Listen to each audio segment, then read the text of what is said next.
bespoke radio for the masses. Headline edition, July 8, 1947. The Army Air Forces has announced that a flying disc has been found and is now in the possession of the Army. If the game is rigged, change the game. Game changer. I occasionally think how quickly our differences worldwide would vanish if we were facing an alien threat from outside this world. This is Fade to Black with your host, Jimmy Church, on the Game Changer Radio Network and KGRA, the Global Radio Alliance.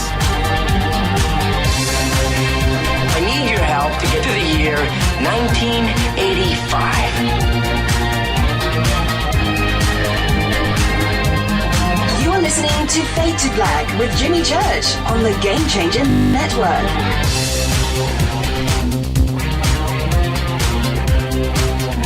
Welcome.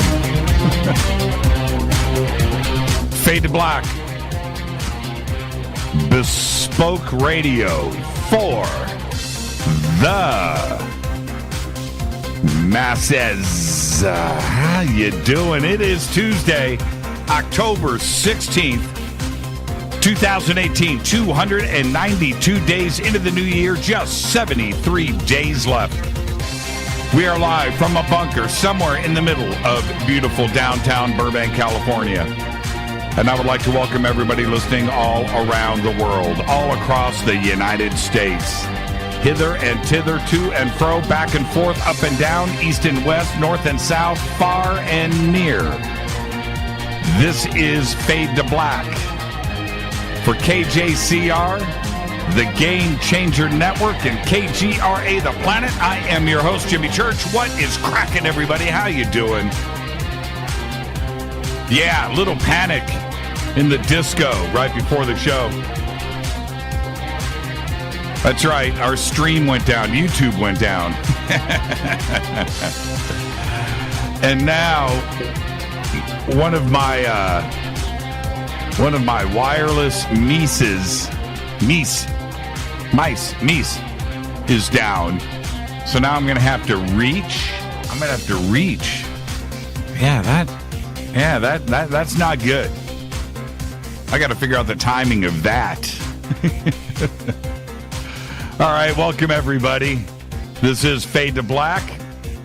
And tonight, live from Rome, Italy, Leo Zagami is back. There's his new book, Invisible Master, The Puppeteers of Hidden Power. That's right. Where Leo reveals long hidden information behind the extraterrestrial phenomenon, and it's all in this book. The book is amazing. It's one of those books. Yes, it is thick. It's got small type and a lot of pages, and it is really good. Really, really good. So, no, it's great. And after tonight's show, you're going to want to go and get this. This is, we're going to go through chapters tonight. It's, you just wait for that. And then tomorrow night, Michael Lee Hill returns to Fade to Black, and he is going to reveal members of the secret A.R. Borden NSA group tomorrow night. And we are going to have some, maybe all of those members on this show. This is an exclusive on Fade to Black, and it's going to be huge. What a great week, right? Last night, Anomaly. Wow, that was an amazing conversation. What a smart young man. Tonight, Leo Zagami. Tomorrow night, Michael Lee Hill and this A.R. Borden NSA group. And then Thursday night, of course, open lines all night long. It's just wow. And I do have this weekend off, by the way. Lots to do. We had a huge windstorm over the last 2 days here in Southern California. I mean, like the real deal stuff. So over at the house, I've got a bunch of yard work I've got to do. Oh, man. You know, we don't have seasons here in Los Angeles, right? It's just one long year. I know it sounds crazy, but every day is the same as the one before as the one that's going to happen the next day. They're all the same. There's no difference. We had a little bit of rain last week. It rained for a couple hours, finally this year. But anyway, that's all we have. But the leaves that blew off of the trees, so now I actually have leaves in my yard. Yeah, so I've got to go and this is what we do. We vacuum them. So I'm going to go vacuum leaves. And I got to replace the roof on our gazebo. Yes. So that's my weekend here. Yeah. You know what? I love it. Yard work, right? So, James, look, I don't know how I can respond to this. I just can't do it. You need to go. You're not listening now. Where can I find your show? Because it was just tweeted out. And I have no idea how I'm going to respond to that. I can't do it. What you should be doing is hanging out over at On Stellar. You would know what's going on. But that's our week here on Fade to Black. On Stellar, of course, all the social media that we hang out with every day. On Stellar, I posted my latest rant is up there. My rant from tonight, which is upcoming, will be posted. So get ready for that. OnStellar, OnStellar.com, OnStellar.com, and of course, Twitter. You can follow us there at JChurchRadio. Yeah, YouTube is down worldwide. Yes, it is. But I think we're good here, though. I think it came back. Oh, no, it's still down. YouTube is still down. Wow. Huh. Yeah. Still down. Okay, well, I'm streaming here, and it says that, this is what's weird. I'm over on YouTube right now. It says that it's streaming, and that the stream health is good, and it's live. But we didn't even have this page earlier. It had an error 500 screen or something. The team of monkeys is working away at it. This is a drag. This is a drag. But we are streaming over here, and hopefully it'll be back. I thought it was up. Right before showtime. But yeah, YouTube is down worldwide. Okay. So, where am I at? You can email Jimmy at jimmychurchradio.com. Of course, there is Twitter at jchurchradio. Hashtag F2B is the sandbox. And the questions or comments are hashtag F2BQ. And what I am going to do, I was thinking about stopping the stream and restarting it, but I'm not even sure if that'll trigger things. Let's see. I'm going to try it. I'm going to do it now in real time. I've got other stuff to do. Let's see. I'll stop the stream. Okay. Now I'm going to restart it, and let's see if that kicks it into gear. And if it doesn't, no. And stream is, yeah. It's a drag. Okay. YouTube is down. I'm not going to worry about it anymore. We got a show to do. All right. Breaking news. I don't have any.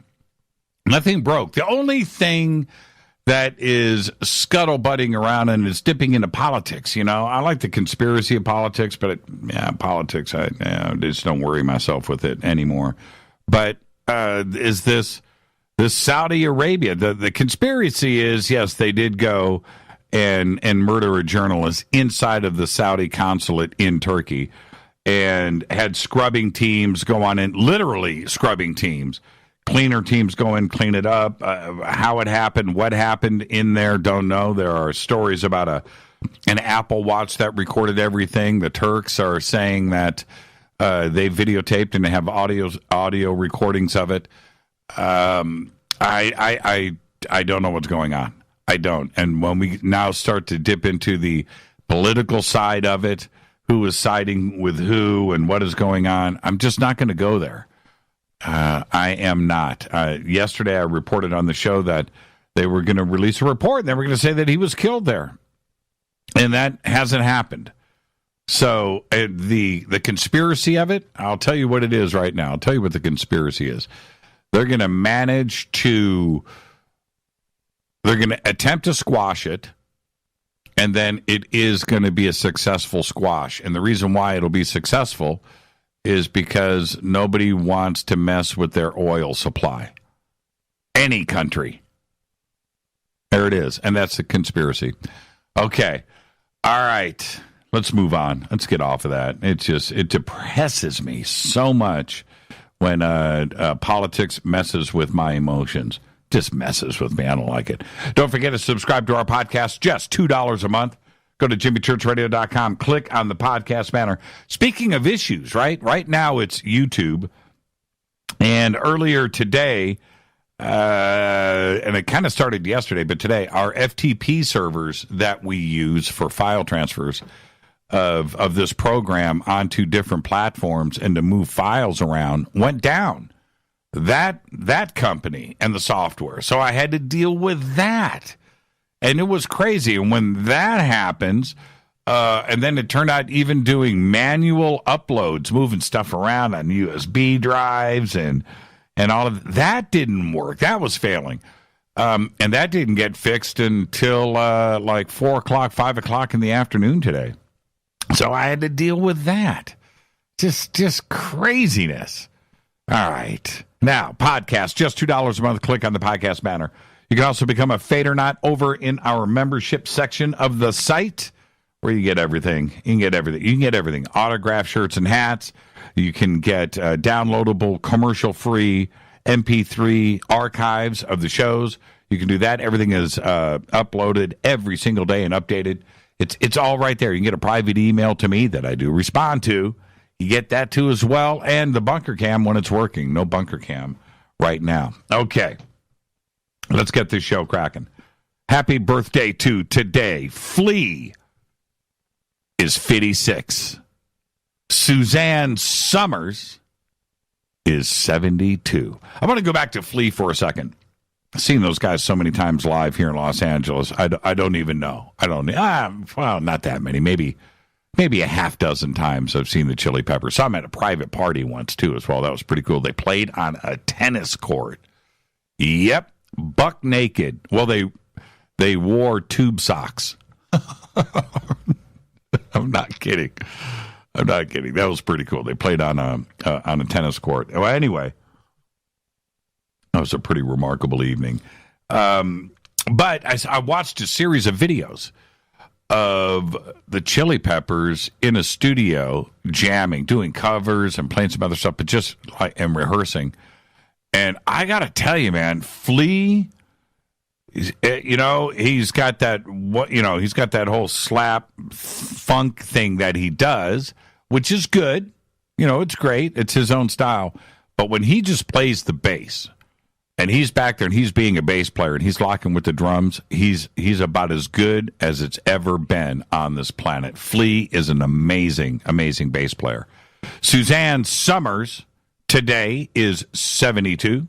Played Chrissy. What was that show called? Three's Company. Chrissy. I know where's Chrissy. On this day in history, OTD 1793, Marie Antoinette is beheaded.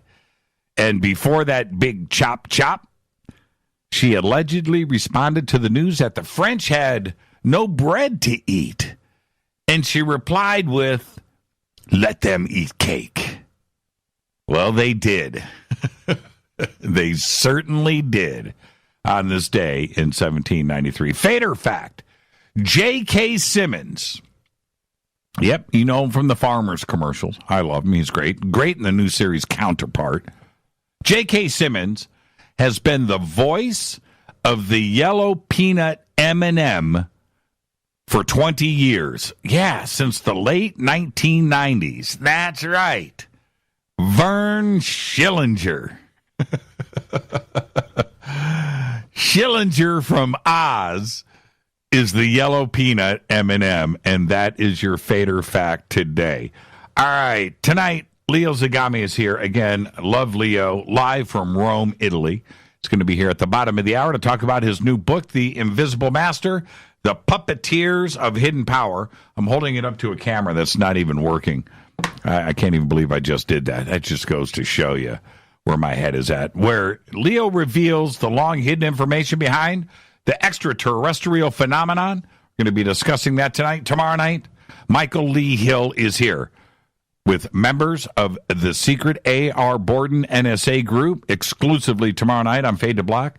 Thursday is another Fader night with open lines all night long. The call-in numbers are 323-825-5045 or 323-275-9695 or 818-921-6929. All right.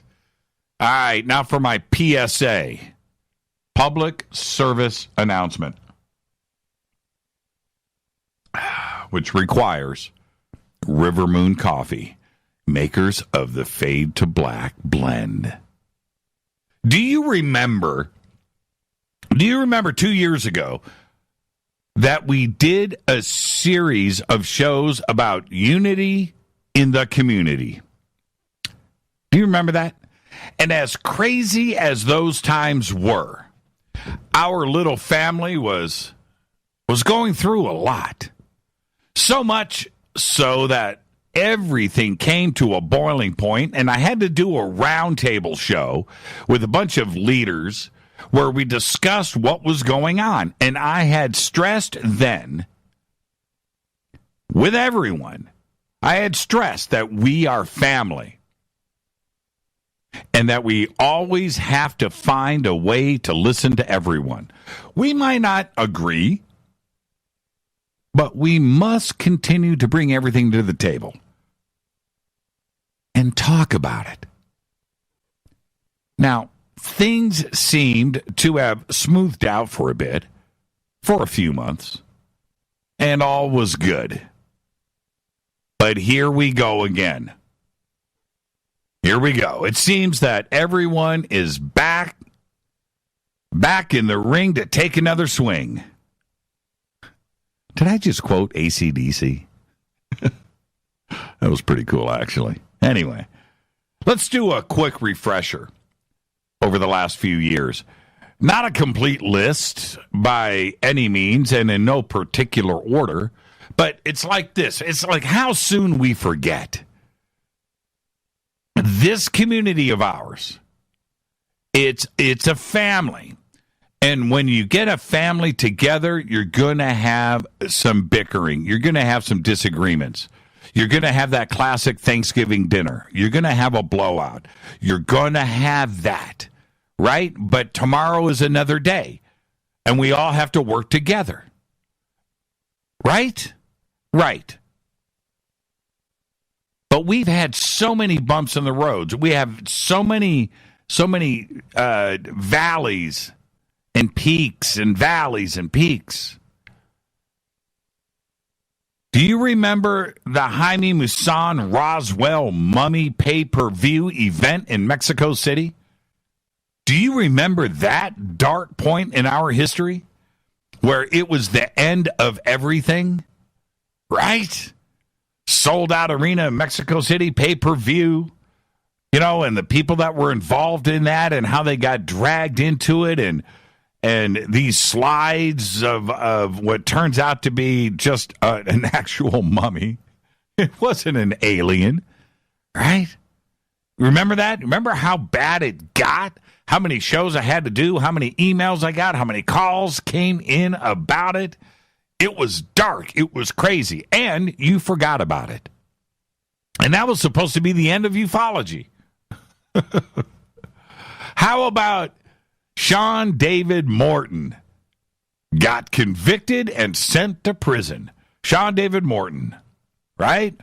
Wrote a few books, was definitely a player in this community. Guest on Coast to Coast.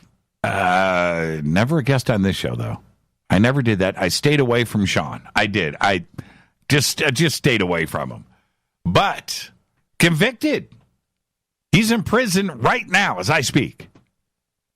It didn't end everything. It was a controversy. There were people anyway. That's another example. How about Art Bell quitting again? Right? Right? You know, how dark was that? Every time Art came back, it was great. Then he quit and, you know, but life went on. The next day, something else happened. How about Stan Romanek? Stan Romanek wrote a lot of books. Guest on this show like 5 years ago. Turns around, gets arrested, gets convicted, sent to prison. You forgot about that. How about the Nazca mummies? The Nazca mummies. Still unresolved. Polarizing, divided this community, got everybody in an uproar. I still think they're really cool. And I think there's something there. I really do. Still waiting for the DNA results. But the world didn't end, did it? No, it didn't. You laugh about it now. How about when Corey Goode sat next to Richard Dolan at the MUFON Symposium in Las Vegas? Remember that? Whoa.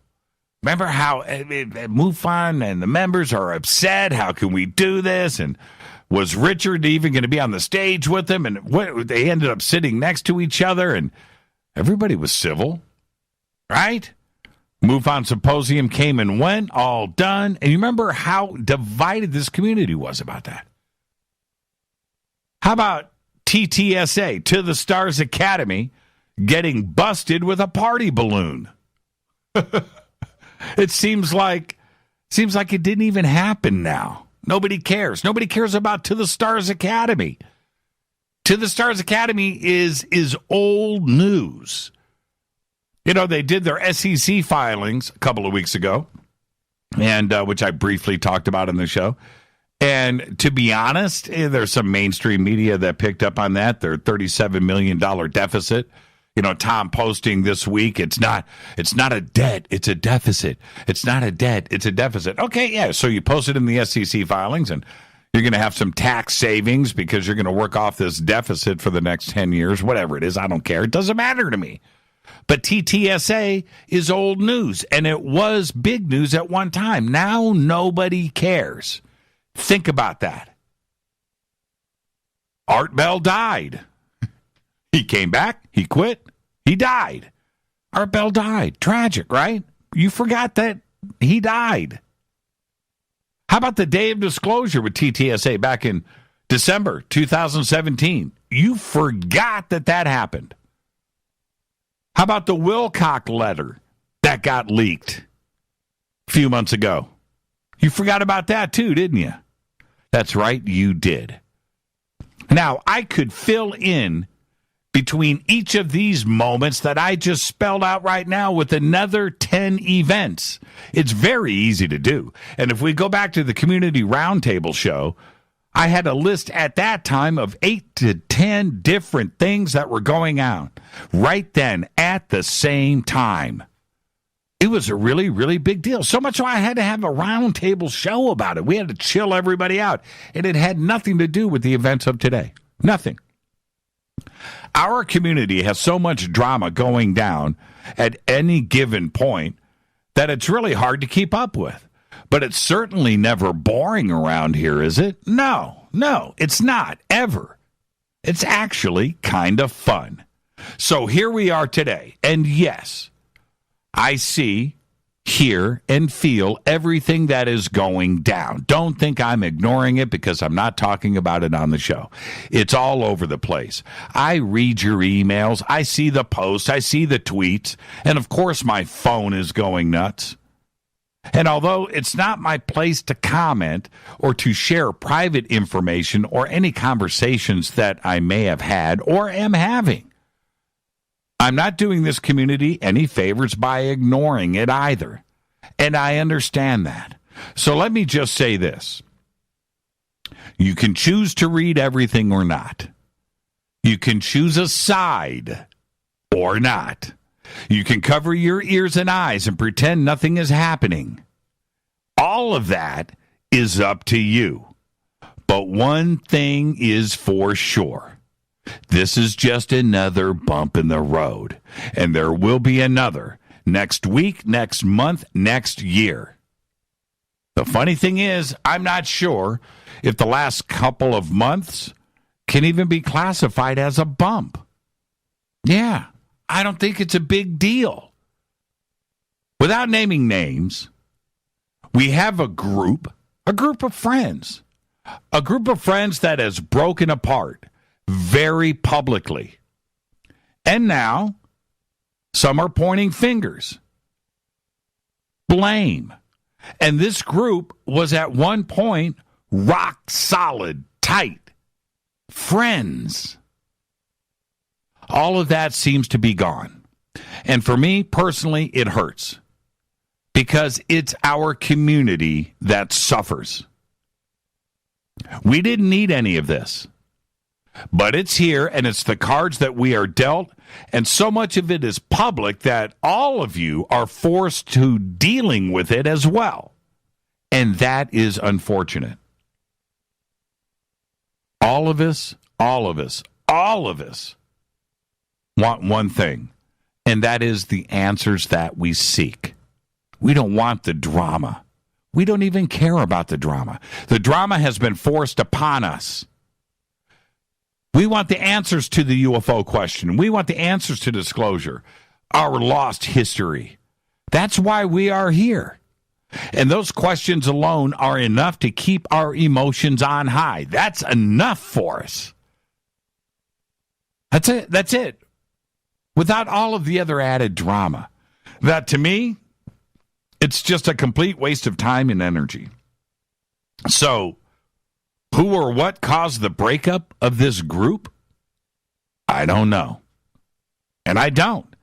And I know that some of you out there think that I do. Trust me when I say I don't know. I do have the ability, yes, let's be clear here, to communicate with everybody involved and those that are even on the outside that are indirectly involved. I am in communication with all of them all the time. Of course, something goes down, my phone rings, and I'm going to listen. But I don't know. I really don't. But right now, there is someone listening to this show, listening to me right now, who does know. You, all of you in this community listening to me right now, do not. You do not know. So before you start to draw conclusions to this madness, rest assured that whatever you are thinking, you are wrong. That's it. No matter what it is, you're wrong. I will say this. Everyone can't be right. There are so many versions of the alleged facts floating around right now, it has seriously gotten nuts. Somebody is causing this. All of it. And in the end, someone is going to get caught. And when that day comes, someone is going to be very embarrassed. Reputations are going to be crushed, and then, well, we'll move on. It's the way the world works. I was sent an email last week. I didn't read it. I didn't even know that I had gotten it. It was sent to my junk mail folder.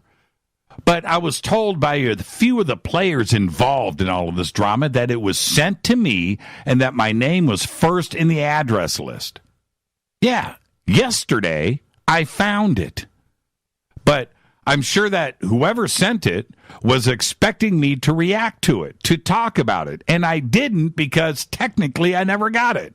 Somebody, whoever sent it, was bummed because I didn't even know it was there. Today, all I can do about it is laugh. The email is a whatever. I've been dealing with the phone calls, the text, the post, Twitter, all of it. But I hadn't read that email, and now I'm so glad that I didn't. Why? Because I didn't get caught up in all of the drama. My emotions were in check, and it was my birthday, damn it. And today, just like everything else with this soap opera, that email is just passé. It doesn't matter. It's so last week. when this drama ends and the perp is identified, you'll be able to look back and say, well, I got that wrong. And we'll move on to the next exciting screenplay that gets written and updated in our big, beautiful UFO community. And that, my friends, is a pinky promise. This is Fade to Black. I am your host, Jimmy Church. Everybody just relax, because you just don't know. You don't know. You don't. You think you do. You don't. It's Fade to Black. Our guest tonight, Leo Zagami, live from Rome, Italy, talking about his new book, Invisible Master, The Puppeteers of Hidden Power. It's going to be a great night, great conversation. Buckle up, kiddies. I'll be right back with our guest, Leo Zagami. I got tongue-tied. I'll be right back.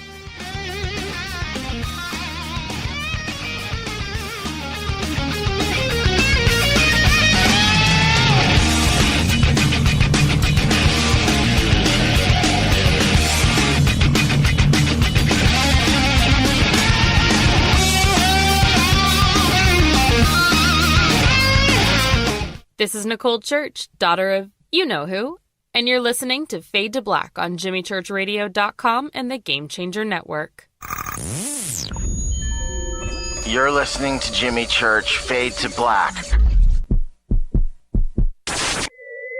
Fade to Black will now pause for alien identification. The station that talks the net. KGRA Radio. When you take the beans from Central America with dashes of Indonesian and African mixed in and then roast it to the dark side of Fade to Black, you create the ultimate brew of fringe. Introducing the Fade to Black blend from Rivermoon Coffee. Yes, Rivermoon's darkest customized roast was created for the love of Fade to Black.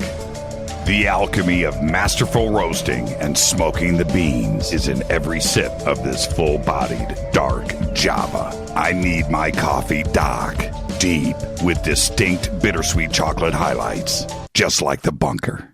Leaning further into the darkness of the roast is Fade to Black blend from Rivermoon Coffee. Just click on the banner at JimmyChurchRadio.com and use the promo code F2BBLEND for 15% off of your order today. Go Beckley Teppy. This is Jimmy Church of Fade to Black, and you can get our podcast for just $2 per month. All you have to do is click on the podcast banner over at JimmyChurchRadio.com. Times are changing. The circus of politics, healthcare's low standards and high prices, and let's not forget food quality. What to do? Arm yourself with Life Change Tea at GetTheTea.com. In a world of chemical imbalance and poor air and water quality, it's time you make a move. Log on to GetTheTea.com and stock up on organic non-GMO supplements. Don't forget the tea. Cleansing your body never felt so good. And we have a brand new tea called Takedown Tea, which helps support healthy glucose. All natural body support so you can be at your best, naturally. All you have to do is log on to GetTheTea.com. That's GetTheTea.com. We're not a fad that comes and goes. We are the real deal. Join us and armor up. GetTheTea.com. That's GetTheTea.com. Changing America's health one tea bag at a time. 9 out of 10 geneticists agree. Fade to Black is not your father's radio show on the Game Changer Radio Network and KGRA, the planet. Do you want to lose weight but have no idea where to begin? The Fast Start Diet, a 3-day weight loss plan, is the answer. 3 days of nutritionally balanced, calorie-restricted meals delivered right to your door. No shopping, no measuring, and no cooking. Everything is prepared for you and ready to eat at home or on the go. The Fast Start Diet has all the amazing benefits of intermittent fasting without starving. We've helped thousands of people who have struggled to reach their weight loss goals. Isn't it time we helped you? With the Fast Start Diet, you'll lose weight and feel great. Find Fast Start Diet on Amazon or go to faststartdiet.com and use promo code TALK to get 10% off your first box. And as a special bonus, Fast Start will include their #1 rated Lipo3 appetite suppressant spray free with your order. This is Jimmy Church. And whatever your diet plans are, do what I did. Go to faststartdiet.com. Hi, this is Rob Reiner from Anvil, and you're listening to JimmyChurchRadio.com. What's up? I'm Chris. What up? This is Kyle Matthew, and you're listening to Jimmy Church Radio.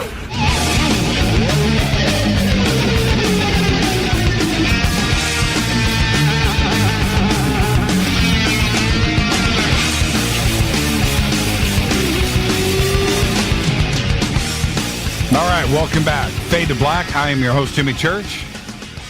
Tonight, Leo Zagami is here live from Rome, Italy. Tomorrow night, Michael Lee Hill is going to be here. We're going to talk about the A.R. Borden secret NSA group and its members that will be revealed tomorrow night exclusively on Fade to Black. But tonight it's Leo. Leo decided in 2006 to walk out of what he perceived as a criminal side of the New World Order after 3 years of internal conflicts. Zagami is still at present Grand Master of the Ordo Illuminatorum Universalis. Between 2009 and 2014, Zagami published 12 books, 2 of which were co-written with Benjamin Fulford and another 2 co-written with the Princess Nakamaru on the Vatican and the New World Order. His 1,500-page trilogy called Le Confessions of Illuminati, dedicated to espionage, the Knights Templars, and Satanism in the Vatican, and what some might say has become one of the main reasons for the abdication of Pope Ratzinger due to his accurate documentation and revelations. Zagami, who has been in the past involved with the production of documentaries for the English web TV Enigma TV, now appears regularly on the popular Italian TV show Mysterio and on Italian One, and is in numerous conferences and seminars and speaks around Italy. He currently has a 5-book deal with CCC Publishing. I always think of the Soviet Union when I say that. And his current release is The Invisible Master, The Puppeteers Hidden Power. I've got the book right here in the bunker. I am reading it now, where he reveals long-hidden information about the extraterrestrial phenomenon. With extreme clarity, Zagami discusses the prophets, the initiates, and the magicians who have discovered over time this otherworldly connection. He unveils the truth about where we come from and the reasons behind the political and religious choices we have made during our long march through history. His website is leozagami.com, and I would like to welcome back to Fade to Black, Leo Zagami. Leo, good evening. Good morning. It's early over there, isn't it? Pretty early, yes, 4:37 in the morning. 4:37 in the morning. Good morning, Leo. It's good to hear your voice again, my friend. And good morning. At this time of the day, I might have my voice is actually closer to yours than is my usual voice. well, keep it up. There's a future for you in broadcasting. Thanks, Jimmy. There you go, Leo. Well, before we get to the book, what have you been up to? I haven't spoken to you. Obviously, you've been writing the new book, but what else have you been up to since we spoke last? Well, I mean, regarding the program Mistero, it's been took off the air because the main producer and the guy who was writing the program died mysteriously. In a way, just suddenly, even if of natural cause, at least that's what they say. Right. So basically, that's been off the air for a while now. So I haven't been back on TV, especially here in Italy. There is a lot of censorship going on, and it seems like it's more easily we might get you on TV than Leo Zagami. Because, man, I would do Italian TV. I could do it. You know why? Because I can say ciao.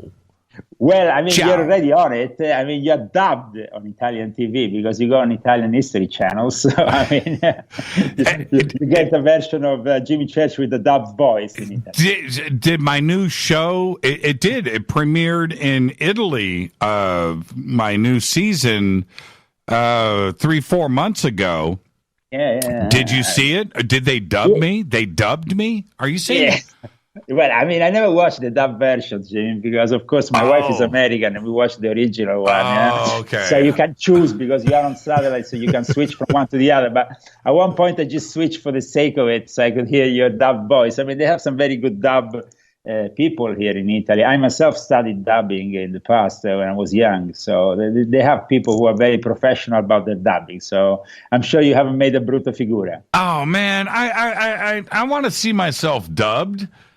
I've always wondered about that. I've always wondered what the dubbed version of myself would be. The one they do in Italy is not like the Russian one, that is never accurate and it's like off the thing. The Italian one is really studied to the details. So, the voice comes out of the mouth of the actor, or in this case, you, who is in this documentary, and it, of course, is mimed to perfection. Right. That is too funny. But I would love to hear the Italian version of me. Actually, some Italian dubbers who must have made an effort and acted as they were you. Right. I'm going to let everybody know the YouTube is back up and streaming. So there is Leo's book. I'm holding it up there now, Invisible Master. And Leo, the book, normally when I read somebody's book, I'll read it, speaking of dubbing, right? I read it in their voice. I hear their voice as I'm reading the book. And this one, I'm having trouble hearing your voice in it because it's not written with an Italian accent. And now we made a big effort in letting the whole of my thoughts and everything filter in a way that was really American. And we went through like a lot of studies in the details of the even type of American you use and the way you then go along with the footnotes and all the rest. So we use a Chicago style in that case. So, I mean, we're very accurate in wanting to not only give you a translation, but something that really helps my new public in the U.S. understand this book as if it was an American author. It's an amazing read, Leo. So congratulations on the book. I'm just going to say that out of the gate. Thanks. It is an amazing book. There's a lot of work in it. So, not only mine, but also in the translation and the adaptation. We have worked together with my wife, who is American. And of course, we have the possibility of really now getting this to you and being very excited about it because it took many years to translate all these books in the English language. And now we have, at our fifth book, I think we have reached perfection in our also style of translation and adaptation. Now, let's get straight to it. Of course, it's Leo Zagami. So I am going to assume if we are dealing with extraterrestrials and Leo Zagami, that it is going to have a lot of religious insight into it, as well as secret groups and history and the Illuminati and maybe even a little Aleister Crowley. Well, you didn't disappoint in that. Your information with all of those contexts are here and clearly presented. And I've got to say this, and I want to say this to the audience, that this is not a rehash of old information or stuff that this is all fresh, new, and comes from a mindset that is just amazing. It's a really, really well-written book. And I highly recommend it. I want to. Well, it's also, Jimmy, the fact that for many years people have mainly known me through the internet. You see, that's why I went on to doing books, because what the people were perceiving from the internet was not really Leo Zagami, the guy who in the secret societies was an historian, an academic in the way I was working, because it kind of made it difficult to put through that this knowledge is serious knowledge and has to be taken seriously and also proposed in a serious way to be taken seriously by the academic world. Right. So I've at one point, I understood that this was not possible with one page you publish on the internet or an interview, because certain things need to be unveiled in a very methodical way for the reader, so they can then grasp also the deepness of it, of what you're trying to transmit to them. So and now with the books in the English language, finally, I guess that people will understand, okay, Leo Zagami is not just saying things on the internet and having a show here. It's not just a show. There is some substance. Now, let's. What I want to do here is I want to break down. I'm going to go in chronological order, but I want to break down these chapters and your approach to them. And again, it's Leo Zagami. And I was when I first got the book and I turned to Rita, I said, watch, we're going to have Aliens and Jesus will be chapter 1, right? and I opened up the book, and that's what I wanted to see. It's Leo, right? And that's the opening chapter. And, the supposed alien ancestors of Jesus. Now, you went straight there out of the gate. Do you think, I want to talk about this, we're going to get in, it sets the tone for the book, but are you expecting to make some people angry with starting the book out that way?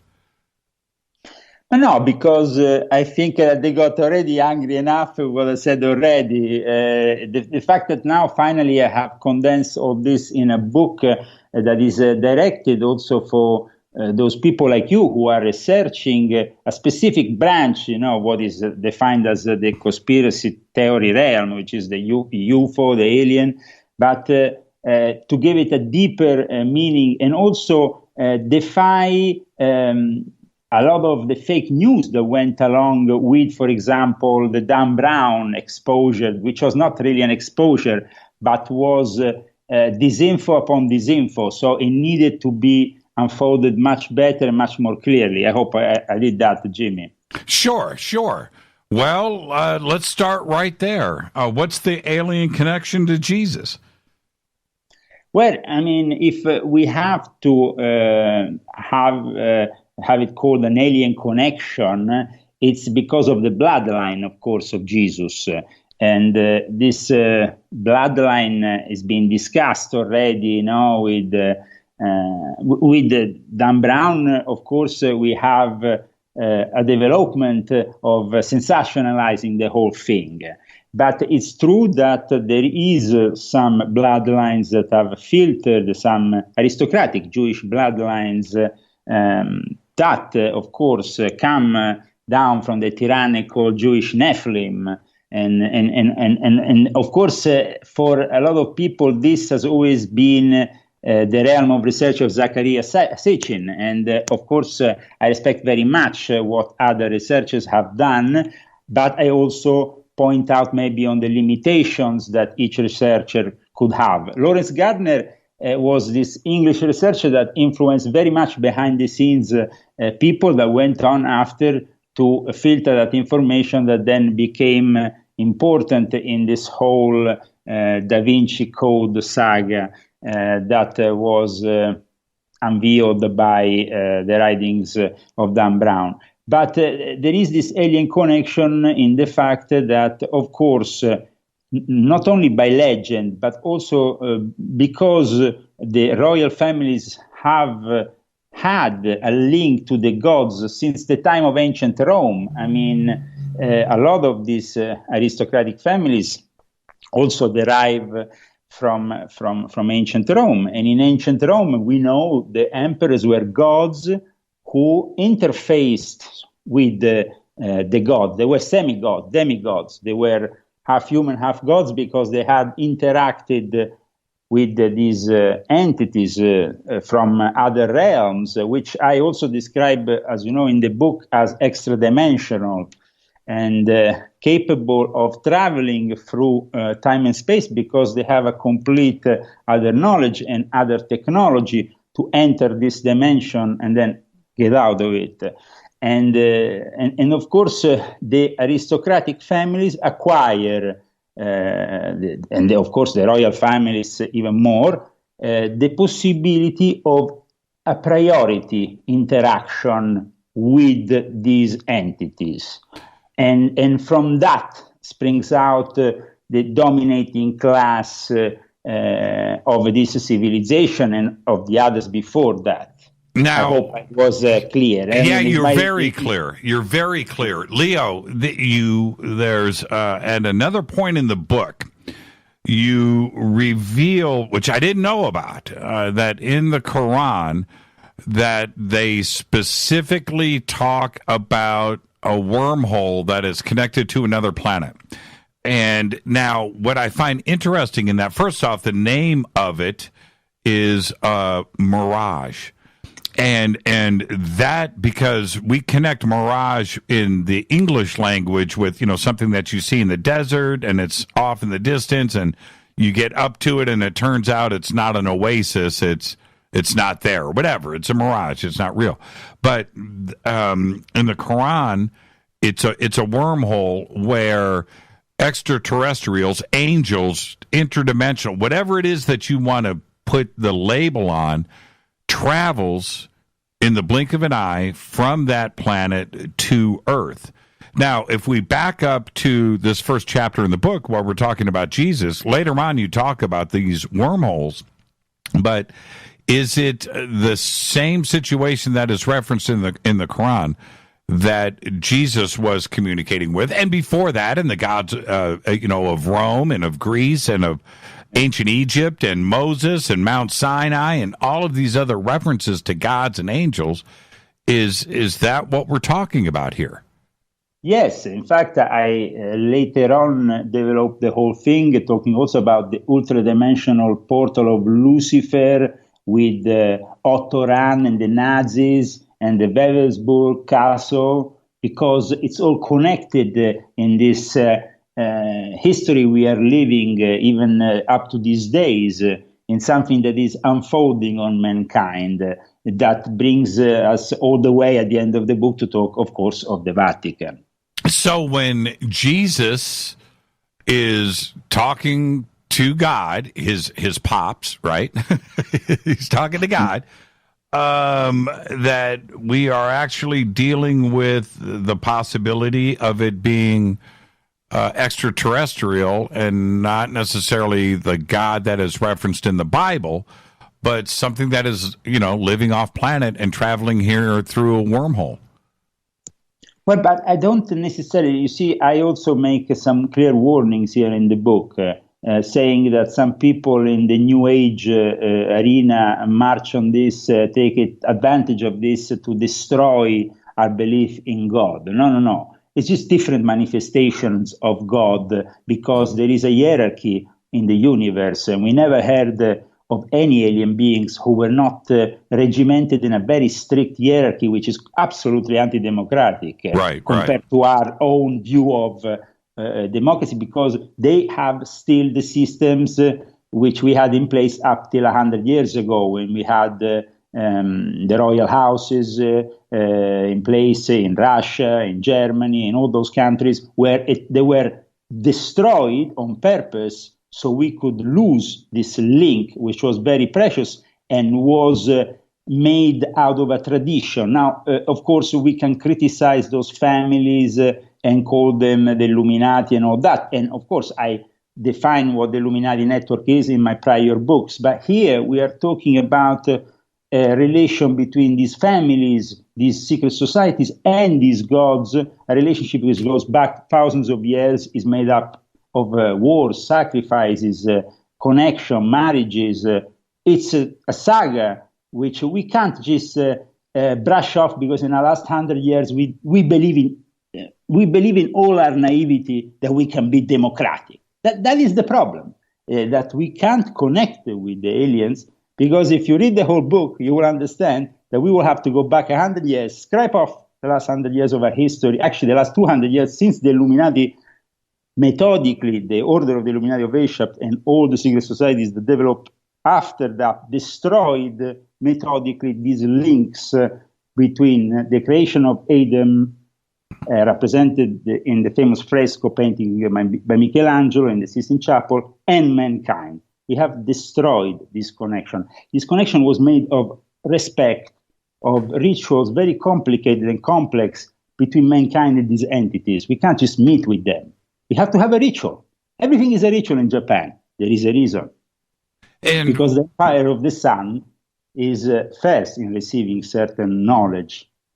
And of course, it's very difficult for us now, at the moment, the way that we have been brainwashed deliberately to enslave us, and this is very sad. The points that you made about the new movements of today, right? I thought that was a very interesting, your take on it. And the reason why, there's different segments of it, of consciousness and the new side. And then there's it's all branched, but it's very interesting, their take on ET and the possibility of everything planned out to help us, that we're going to be saved, and it's going to be all about knowledge. It's pretty interesting how you break that down and then compare it to the very same, if it's ET, the very same views that, not the very same view, the alternate views of the same phenomenon, which is ET visiting here on Earth, and why are they here? It was, I really had to sit back. I almost kind of laughed a little bit, Leo, at myself and others, because that is truly the case. The New Age movement, which has been going on since the 60s, and the consciousness side of things, and their belief that that we're going to be elevated to another level, which is all fine, but that may not be the case. We have had people over the years making the same connections to ET that are coming away with a completely different view. Yeah, no, you're absolutely right. I think that we need to get back to a different view, because this different view will bring us to a more serious approach, a more academic approach, and also a more sacred approach, which is the approach these entities, in any case, either they are good or bad, they always want a sacred approach from us. It can't be just a very materialistic and sensationalistic approach. There has been for a long time, as I describe in my book, fraternities, secret societies upon secret societies built on this contact. And that was because they were following what Jesus said. You can't just throw the pearls to the pigs. And often, unfortunately, in the modern world, in this age of sensationalism, and also in the age of materialism, we have grasped religious knowledge in the New Age movement and materialized it, despiritualized it, becoming a spiritual desert ourselves in the process. So we need to reacquire this real connection, and also the respect to this sacred geography, which is built on sacred places, that we have to approach in a completely different way. Yes, of course, I might not have to wear a cape all the time and go there and bow down. But the approach has to be different, even for people in the media world who are working on documentaries. You have to be very careful. Because when I went in certain places, I haven't filmed anything. I haven't even touched anything, because I knew exactly what will happen if I did that. Let's take a break right here, Leo. Our guest tonight, Leo Zagami, and his new book, which we're going to be discussing tonight on the show, Invisible Master, The Puppeteers Hidden Power, right there. It's an amazing book. This is Fade to Black. I'm your host, Jimmy Church. Game Changer Network. This is truly bespoke radio for the masses. Follow me on Twitter at JChurchRadio. Email is jimmy@jimmychurchradio.com. I'll be right back. Stay with us.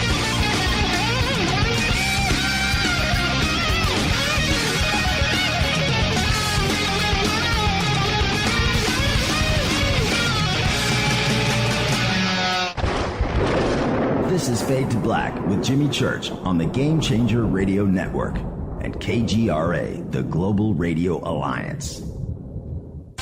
This is KGRA Digital Broadcasting Station, Salt Lake City, Utah, Van Buren, Arkansas. Folks, this is very important information. What's to be said about CBD? AncientLifeOil.com. Our CBD is made from hemp and has 0.003 THC, which means this wonderful product won't get you high, no matter what amount you take. What does CBD do for the body? My hands are tied. But you can Google CBD benefits and be astounded. When you're finished reading, you'll want to log on to AncientLifeOil.com. That's AncientLifeOil.com and purchase. Life is good when you feel good. People are tired of pain. People are asking for non-GMO organic products to help them with you fill in the blank. Legal in 49 states, and again, our CBD is made from hemp. Ancient Life Oil is about helping people one by one by one. If you wonder how good the product is, the CEO takes it every day without miss. AncientLifeOil.com. That's AncientLifeOil.com. Have a great day. Hello, I'm Katie, and you're listening to my main man, Jimmy Church, on JimmyChurchRadio.com. Hi, this is Ray Hobbs here, repping the planet, and you're listening to my good friend, Jimmy Church, Fade to Black, on the Game Changer Network and the KGRA Digital Broadcast Station. This is Toby Kebbell. You're listening to JimmyChurchRadio.com. Don't hurt me, Jimmy. I'm only little. Hey, I'm Adrian Grenier. And this is Ari Gold. We're the Honey Brothers. Yes. We are of the Honey Brothers. Hey, I'm Adrian Grenier. And I'm Ari Gold. We're the Honey Brothers. And you're listening to Jimmy Church. The Revolution.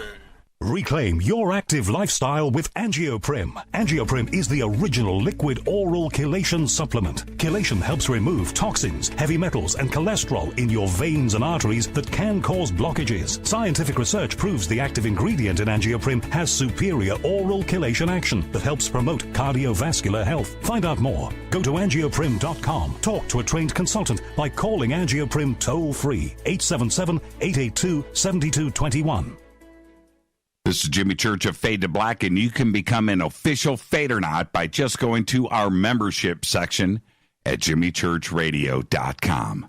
Hey, it's Grace. Can we talk about something serious for a minute? Your age. Getting old has its perks. But remember, being a few years younger, you know, your hair was thicker, you didn't have so many wrinkles, that extra weight wasn't haunting you, and you just felt better. Well, we can't turn back the clocks and go back 10 or 15 years, but you can start feeling and looking 10 or 15 years younger with Nature's Youth RSF. It's a doctor-formulated daily supplement that helps your body maintain its peak performance and fight the aging process. Imagine sleeping better, looking better, and feeling better. See how Nature's Youth RSF has helped thousands of people just like you at nature'syouth.com. nature'syouth.com. Imagine how it will feel when your family and friends are asking you what you did to look so good. Your secret will be Nature's Youth RSF. It's time to start looking better and feeling better. Learn more and order your Nature's Youth RSF at nature'syouth.com. That's nature'syouth.com. That's nature'syouth.com.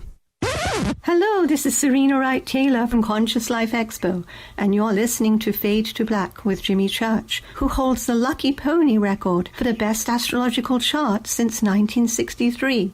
True story. This is Micah Hanks of the Gralien Report, and you're listening to Jimmy Church on Fade to Black, across the globe on the Game Changer Radio Network and the one and only KGRA Radio, The Planet.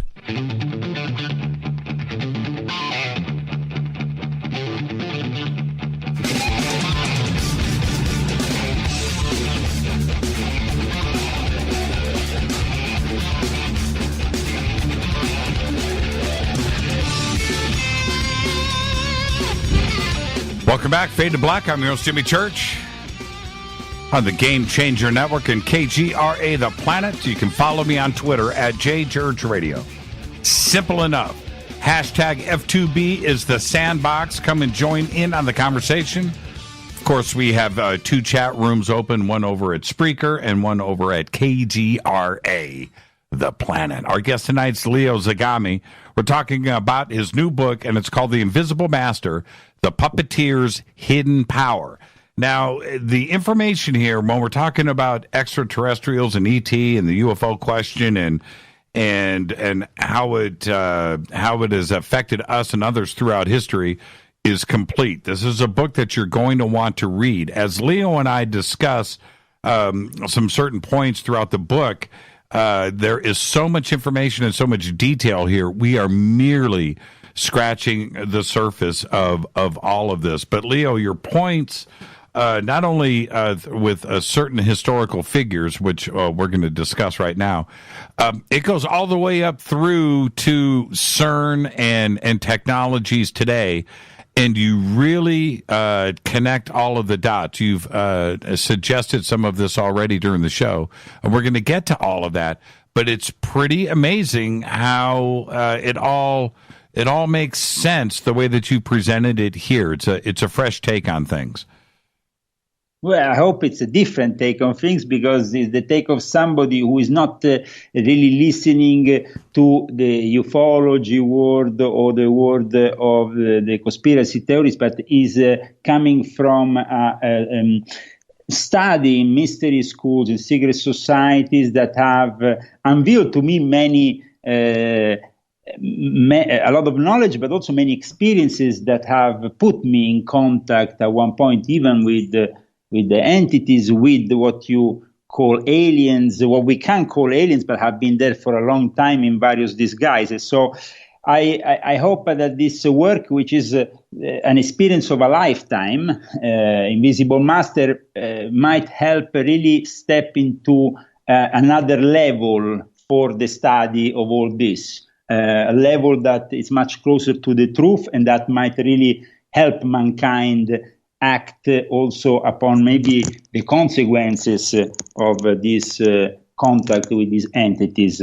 Like I said in this book, the Roswell accident, for example, can be interpreted in a completely different light. For example, I want to ask you, actually, what do you think of my take on CERN, interdimensional portals, and the Roswell accident? Okay, now, I wanted to save that for later. And let me tell you what. Well, if you have your own. Yes, yeah. Well, no worries then.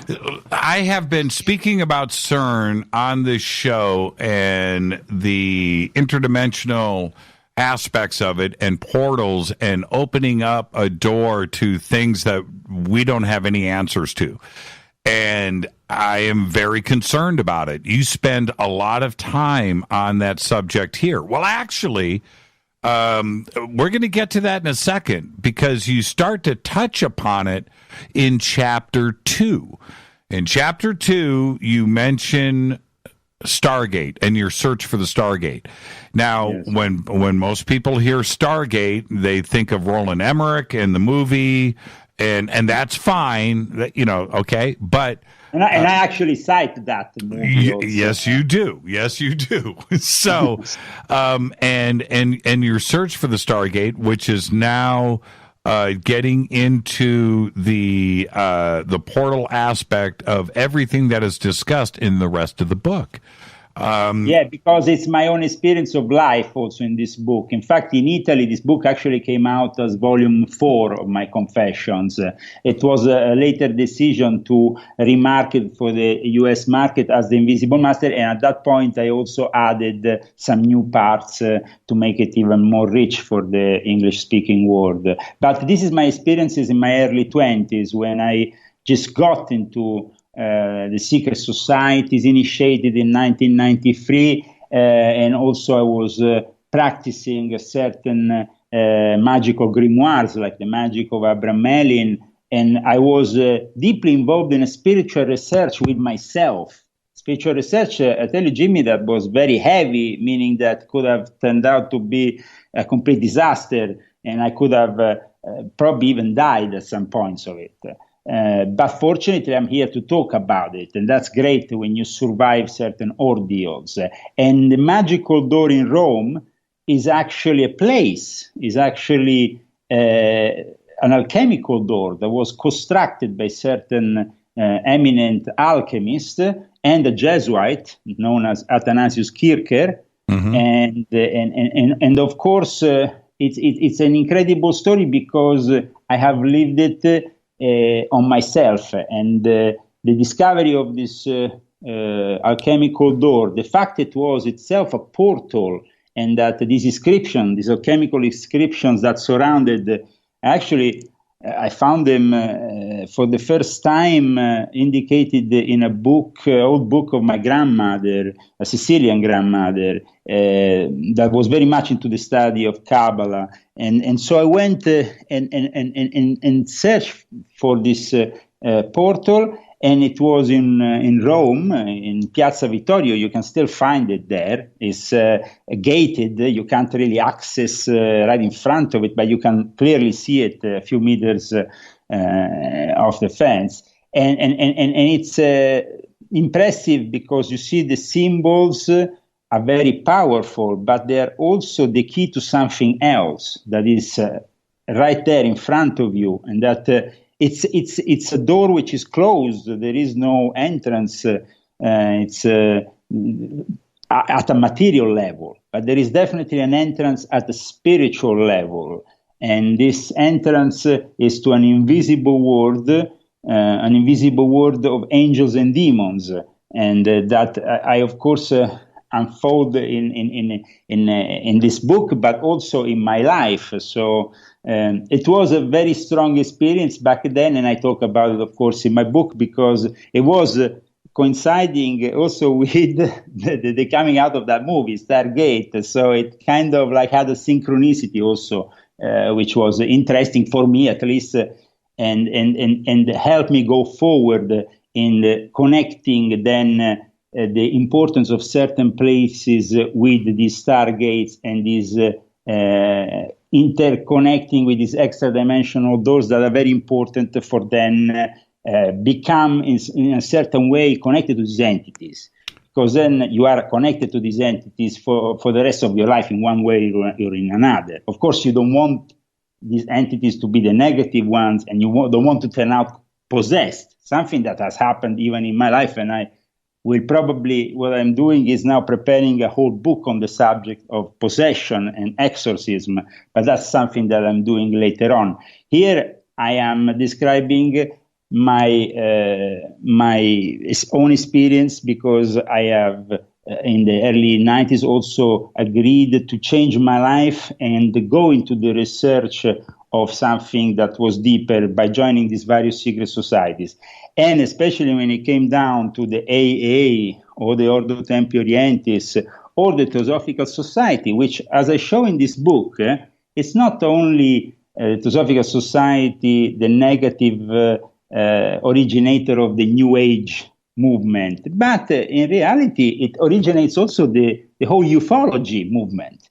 I show very clearly how we had people like George Adamski being connected to Theosophy, or Madeleine, and all these connections. This is early ufology. Right. Is actually in the esoteric movement and in Theosophy. So in the end, what I'm bringing here with this book is bringing you back to your roots. I'm saying, this is your roots. Here it is. Study them. Yeah, and there's a lot of it here too as well. And you discuss Carla Turner, of course, in the book at length, and her section is very interesting. I miss her a lot, and I never. She passed away before I started broadcasting, but. Okay. Now we're getting back ahead of ourselves. Let's back up to this door. How exactly does it work? And you had just said to the audience, so I want to clarify that there was no entrance. It wasn't physical. So was it? I mean, you can actually see the door, because the actual door is called the alchemical door, the magical door in Rome. You can go and find it even on Wikipedia, and you can study the complex history of it, which it's very interesting. But at the same time, for me, as I said in the book, it's been my own experience. And in this book of my grandmother, I had certain symbols that were decrypted from the symbols that you see on the side of this door, because there is actually an entrance with these two sort of demons guarding it right in front of it. you, as I said, you can actually go on the internet and find the pics yourself of it. I also put, of course, an image in the book, but you have to understand that it's a very complex alchemical structure and symbols that apparently led to the disappearance of all the people involved in constructing this door in one night. They all died mysteriously, including somebody who I think probably everybody knows, because Bernini, and everybody knows the fountains of Piazza Navona in Rome, for example.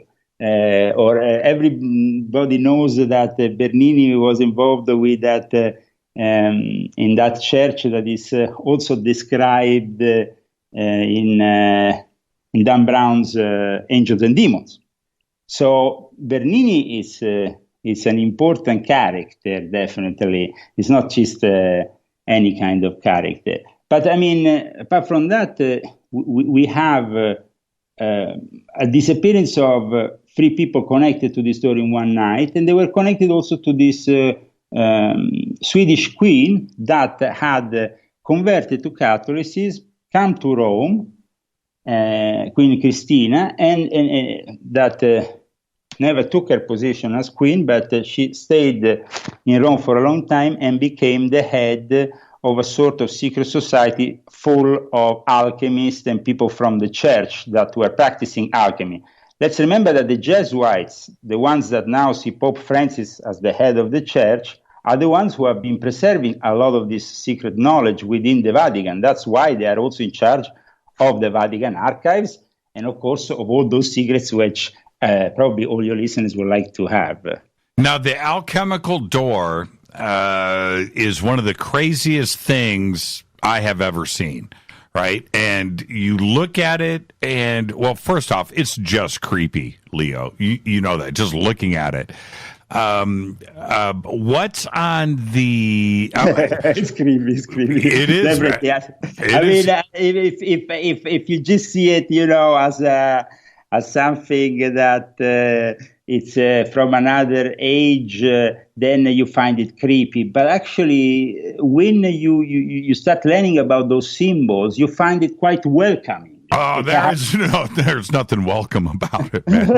It's that, of course, you have to always remember a very creepy feel that has to scare the profane. That's what the Nietzsche always say. And those 2 guards definitely do just that, right? If you're not worthy, you're not going to, if you don't possess the knowledge to even understand this, you're going to look at those guards and walk away. I mean, it's pretty, but what's on the other side of it, right? Of the wall, what's behind it?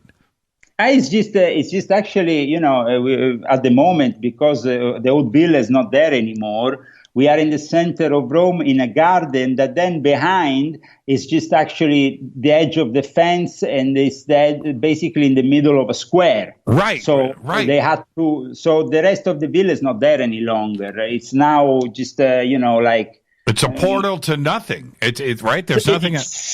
It's a portal to nothing in the sense that behind there is wall. It's a very thick wall. Right. And then after there is nothing. Now, some people said that maybe in the past there was actually something in it. That it was actually an open door to somewhere, or maybe to a little room, a little alchemical laboratory in which these people who worked around it, like Athanasius Kircher and Christine of Sweden and all these people, then could connect to another realm, maybe through the use of substances, through the use of complex rituals. I know for sure one thing, that even recently, some Italian politicians have used this place in the middle of the night for rituals. I even know their names. Now, what happened? They actually got elected. Well, what happened to you? You're in your 20s, and you seek out this door. You're there. Did you perform a ritual? Did you say something? Did you meditate? What happened, and what did you see? I was right in that period practicing this very long ritual, which is called, is a grimoire, it's called The Magic of Abramelin the Mage, which actually brings you in contact with a series of demons you need to dominate in order to then be able to fully conversate with your angelic side and to discover your holy guardian angel. You have to basically dominate all the demonic side, so then you can have access to the angelic realm. It's a very complex ritual. Very few people completed it. Even Aleister Crowley kind of like backed off for a period. Then he took it on again while in China, and he said he eventually completed it. But in between, there was a lot of drama. It's definitely something that is very dangerous for any magician, because I can describe you this ritual as being, for me, a turning point, and my contact with the alien world, literally the alien world, because what I'm going to tell you is pretty far out. But it happened, and people can go in Rome, and eventually they can go and study these places, because it happened behind Campo dei Fiori, where there's the statue of Giordano Bruno, where I used to live in this old puppet theater that every Sunday the two adoptive daughters of Albert Einstein, who were Jewish, who were adopted by Einstein because they were Jewish and they were persecuted, the parents, during the war. We are 75 years today from the Shoah, so we should remember also this, especially in Italy, where the racial laws caused so much problems. But what happened was that they were adopted by Einstein. They had this. They became psychiatrists, and they actually knew my father, collaborated with my father. One of them also became involved in the movie business. They're called the Sorelle Mazzetti, the Mazzetti sisters. They are still, actually, I think they're still living. They're two twins, these sisters. So they opened this very odd puppet theater on a Sunday for English-speaking puppets. So basically the Italian could go there or the English could go there, but there was an English-speaking puppet theater on a Sunday behind Campo dei Fiori. What does it mean, a puppet theater? It was given to me to live there as long as I could leave it on a Sunday. So on a Sunday, I knew that I couldn't be there because, of course, they had to have their own puppet theater. But the rest of the week, I was living there. And I was living there and practicing this magic of Abramelin the Mage, because the ritual could only be performed if you then had these children coming every week and bringing out this energy. Wow. Away. Okay? Yeah. So it was a pretty spooky thing to do. Yeah, man, I'm freaking out right now. Yeah, that's pretty nuts. But what I can tell you is that at one point, a lot of things started to go on in this place, in the puppet theater during the week. That was very, very X-Files, to say the least. And at one point, I came into contact. And this contact was very defined because they just got me to sit down and write down things. Very technical, first of all, on how to talk with them and get in contact with this entity in a way that was technically friendly for them. They were very technical. So I remember I wrote 44 pages during that period of time, but they were very much intrigued of mathematics, geometry, because you had to also go through their own rules. But in the end, basically, they revealed to me they were a squadron. They were a squadron, meaning a military squadron. And they gave me the codes of access of their spaceships that they were basically running around and doing this operation with. And I was there in this puppet theater. Also, I mean, it was pretty far out, man, because at one point what happened was that somebody came through that door that I would have never expected. Her name is Gabriella Ferri, one of the most famous Italian singers, who then suicided herself later on in the late 90s, second half of the 90s, unfortunately.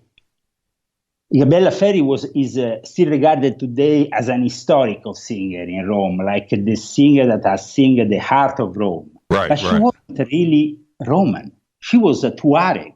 She was coming from the desert. of Tunisia. She had a tradition with the jinn, with the entities. And what happened was that she knocked on my door one afternoon while I was in the puppet theater. And she said, Tum. I say, who is it? I was there with my assistant. At the time I had a secretary because I also had a very big business going on with the music business and stuff. So I had, of course, somebody assisting me in it. So I was there with this secretary of mine. And suddenly the door knocks and says, who is it? Gabriella Ferri. This puppet theater was very particular because it had two entrances. It's very picturesque, very beautiful. One of the entrances was in this smooth, very small hallway next to a restaurant. And then that was the side door where the people were actually going in on a Sunday. Then there was my entrance in the courtyard, this amazing courtyard in the center of Rome, which really seemed out of a movie, incredibly beautiful. But Gabriella Ferri came from the side way. And she said, I heard about you. I heard what you're doing. I was like, and that was pretty freaky because at the time, everybody knew me as a DJ. Yes, of course, I could have been a great person in the music business. I was very famous. I was the guy who invented Italian raves, whatever. But nobody knew me for this side of things. There was very few people who had access to that kind of knowledge. How did you, Leo, we're going to hit a break here in a second. How did she find out about you? You're talking about Gabriella Ferri, the blonde Italian singer, right? Yeah. Okay, this is pretty amazing. How did she find out about you? We've never. I spent a whole day with her after, and I will tell you what happened. But she never told me who told her. That is crazy. That is crazy. Okay, we'll pick up with that after the break. Back to the door itself, the alchemical door. You do the mage. So you did the mage ceremony. You completed it. I've got 2 minutes before the break. What happened when you completed the ritual? Well, I mean, the problem is that I had to interrupt it because of the door, because something happened, but will take more than 2 minutes. I'm afraid we will not be able to do it before the break. So, I mean, I had an image. I photocopied the image of the door that was in my grandmother's book with these secret codes that were in it. This is a very, very rare publication. I still have it. That was published in Naples. I made a photocopy. And I went to the Chinese restaurant that was on the other side of the road. The link between the Chinese restaurant and Piazza Vittorio, we'll have to talk about it after the break because it's a little bit a long one, and it involves the Chinese triads.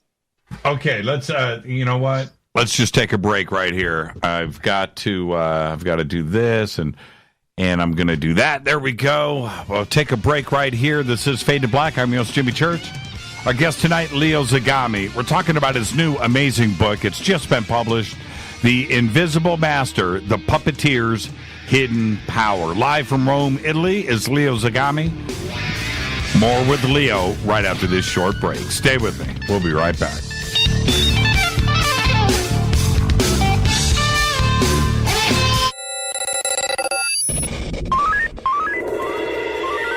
Way out here, we listen to Jimmy Church. You're listening to Fade to Black. Always on the edge of the hottest alternative talk. Jimmy Church with Fade to Black. KGRARadio.com. ¿Qué tal, mis amigos? Yo soy Mario Carson, el tiburón, y los invito para que escuchen a mi buen amigo Jimmy Church Radio. ¡Claro que sí!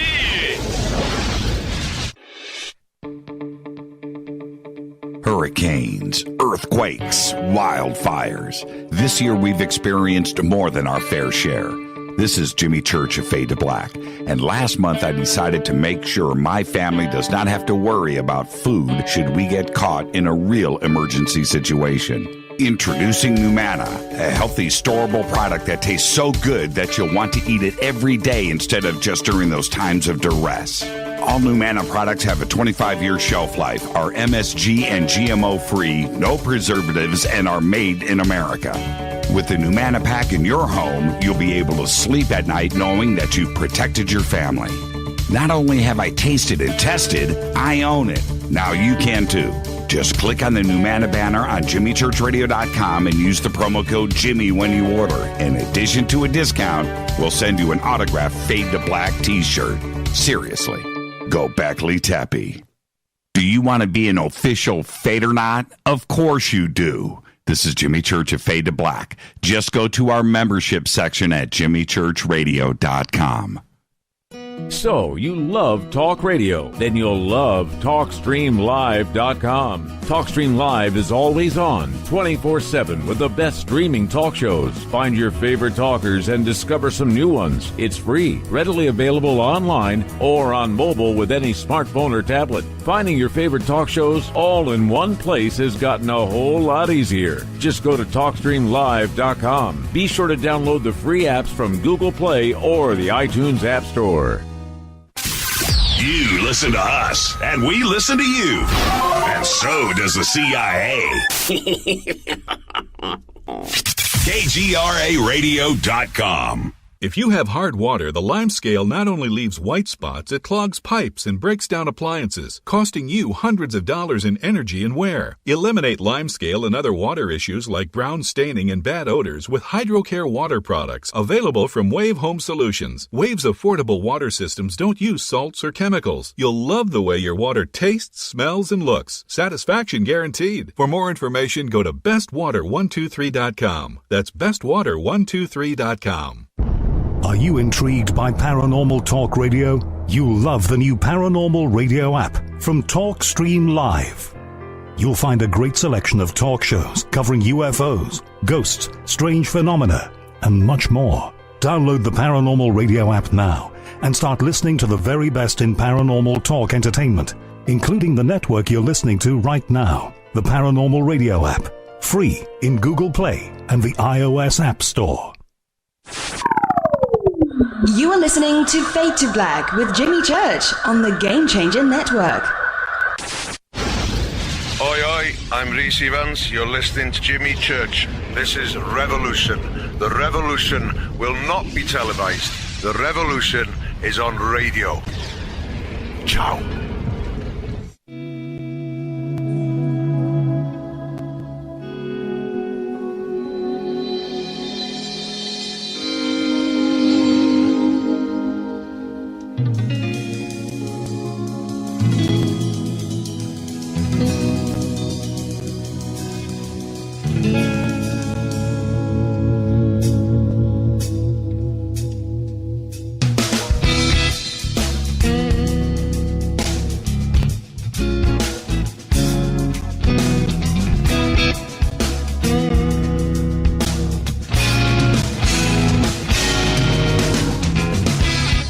Welcome back, Fade to Black. I'm your host, Jimmy Church. Our guest tonight, Leo Zagami, live from Rome, Italy. We're talking about his new book. It was just published. It is called The Invisible Master, The Puppeteers Hidden Power. It's an amazing read. Amazing read. Now, right before the break, trying to get clarity on what happened at the alchemical door. I've posted pictures of the door there in Rome, and it is that's a sight to behold. That's a pretty amazing. How old is the door, Leo? Is there any dating on it?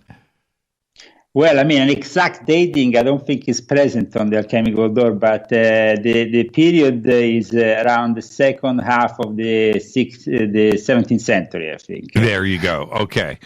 So take us through it. I mean, if we had to say the exact year, it would be between 1678 and 1680. There you go. To give it right. It is also known as the Door of the Skies.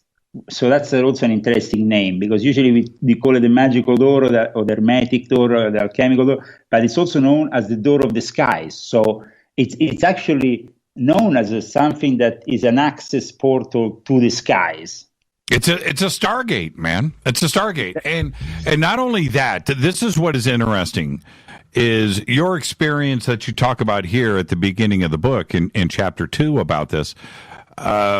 Your references to these types of opportunities, let's call it, right? Portals, accessing portals, opening up portals, you reference throughout the rest of the book. And we're going to get to CERN, I promise everybody.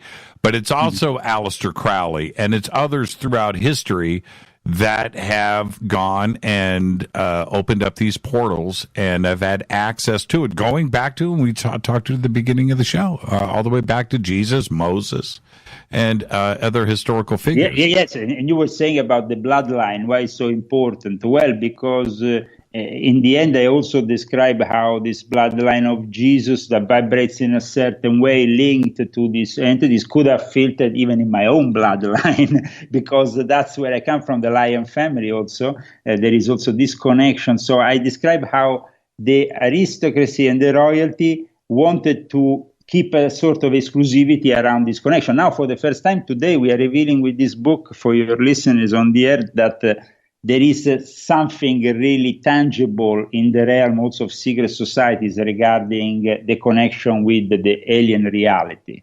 Now, the ritual, that ceremony, I had read Crowley's own words about it and how he pursued it over the years and never managed to complete it.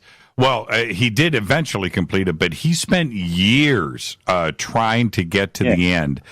It took me also years because, as I said, at one point I had to interrupt it because what happened was I got really deeply entrenched with this magical door in the mix of the magic of Abramelin the Mage. And so, because the Chinese secret society, the Chinese Freemasonry, the Hong, which controlled the triads, was taking control of Piazza Vittorio, which they eventually did in that moment of time. They were actually taking control of the whole area, which became basically a Chinatown of Rome. So for me, it was very important to go to the Chinese heads and say, listen, guys, this is not just a part of Rome. There is also a magical side to it. And these are the secrets. Beware of it and keep it in mind. And that's what I did. And there's, I described that in volume 3 of my Confessions, by the way. So it's in detail, apart from here, of course, where I talk about the Abramelin in my new book. Okay, so now let's get to the moment when something spiritual and mystical happened to you in front of this door when you completed the ritual. What happened? Well, I was inside the actual puppet theater at that point, which might be, I mean, as a distance from the magical door, we're talking about a 15-minute distance. Okay. But it was that I was centering my own temple for what I was trying to evoke and trying to also in some ways dominate and to achieve this privileged alien contact. So I was there, and at one point I was kind of paralyzed when I had this light with a very light bluish kind of border, no? So this very strong white light manifesting in front of me, and I was petrified. I mean, I was petrified because it was moving around the room, and it arrived in front of me, and at that point, I kind of forced myself out of my body because I couldn't really move my material body, but I noticed that when I gave up trying to move my material body, I could actually move my ethereal body, which of course is different also in the way it moves. But it kind of moved out of my body. It was a very strange sensation towards this light, and then it went down on the surface of the place where I was, the puppet theater, and kind of around. And it gave me the sensation that I was kind of transported in it in a way. I let myself go with it. And then eventually I managed to regain control of myself. And then this whole thing, this light disappeared. And at that point I could finally move. But the experience was very strong because at that time I was, as I said, trying to dominate dark forces in order to achieve something angelic that could communicate with me. And this light was obviously something angelic, had a very good feeling. It had no negative connotations. While instead, when I was giving myself into mediumship to achieve contact with these entities, at times they were totally much more militarized in the way they operate. As we know, demons are very militarized. That's why I also warn very much people in this book, listen, there is a whole reality here which is connected also with demonology. That's why Corrado Balducci was also an exorcist before becoming a famous ufologist.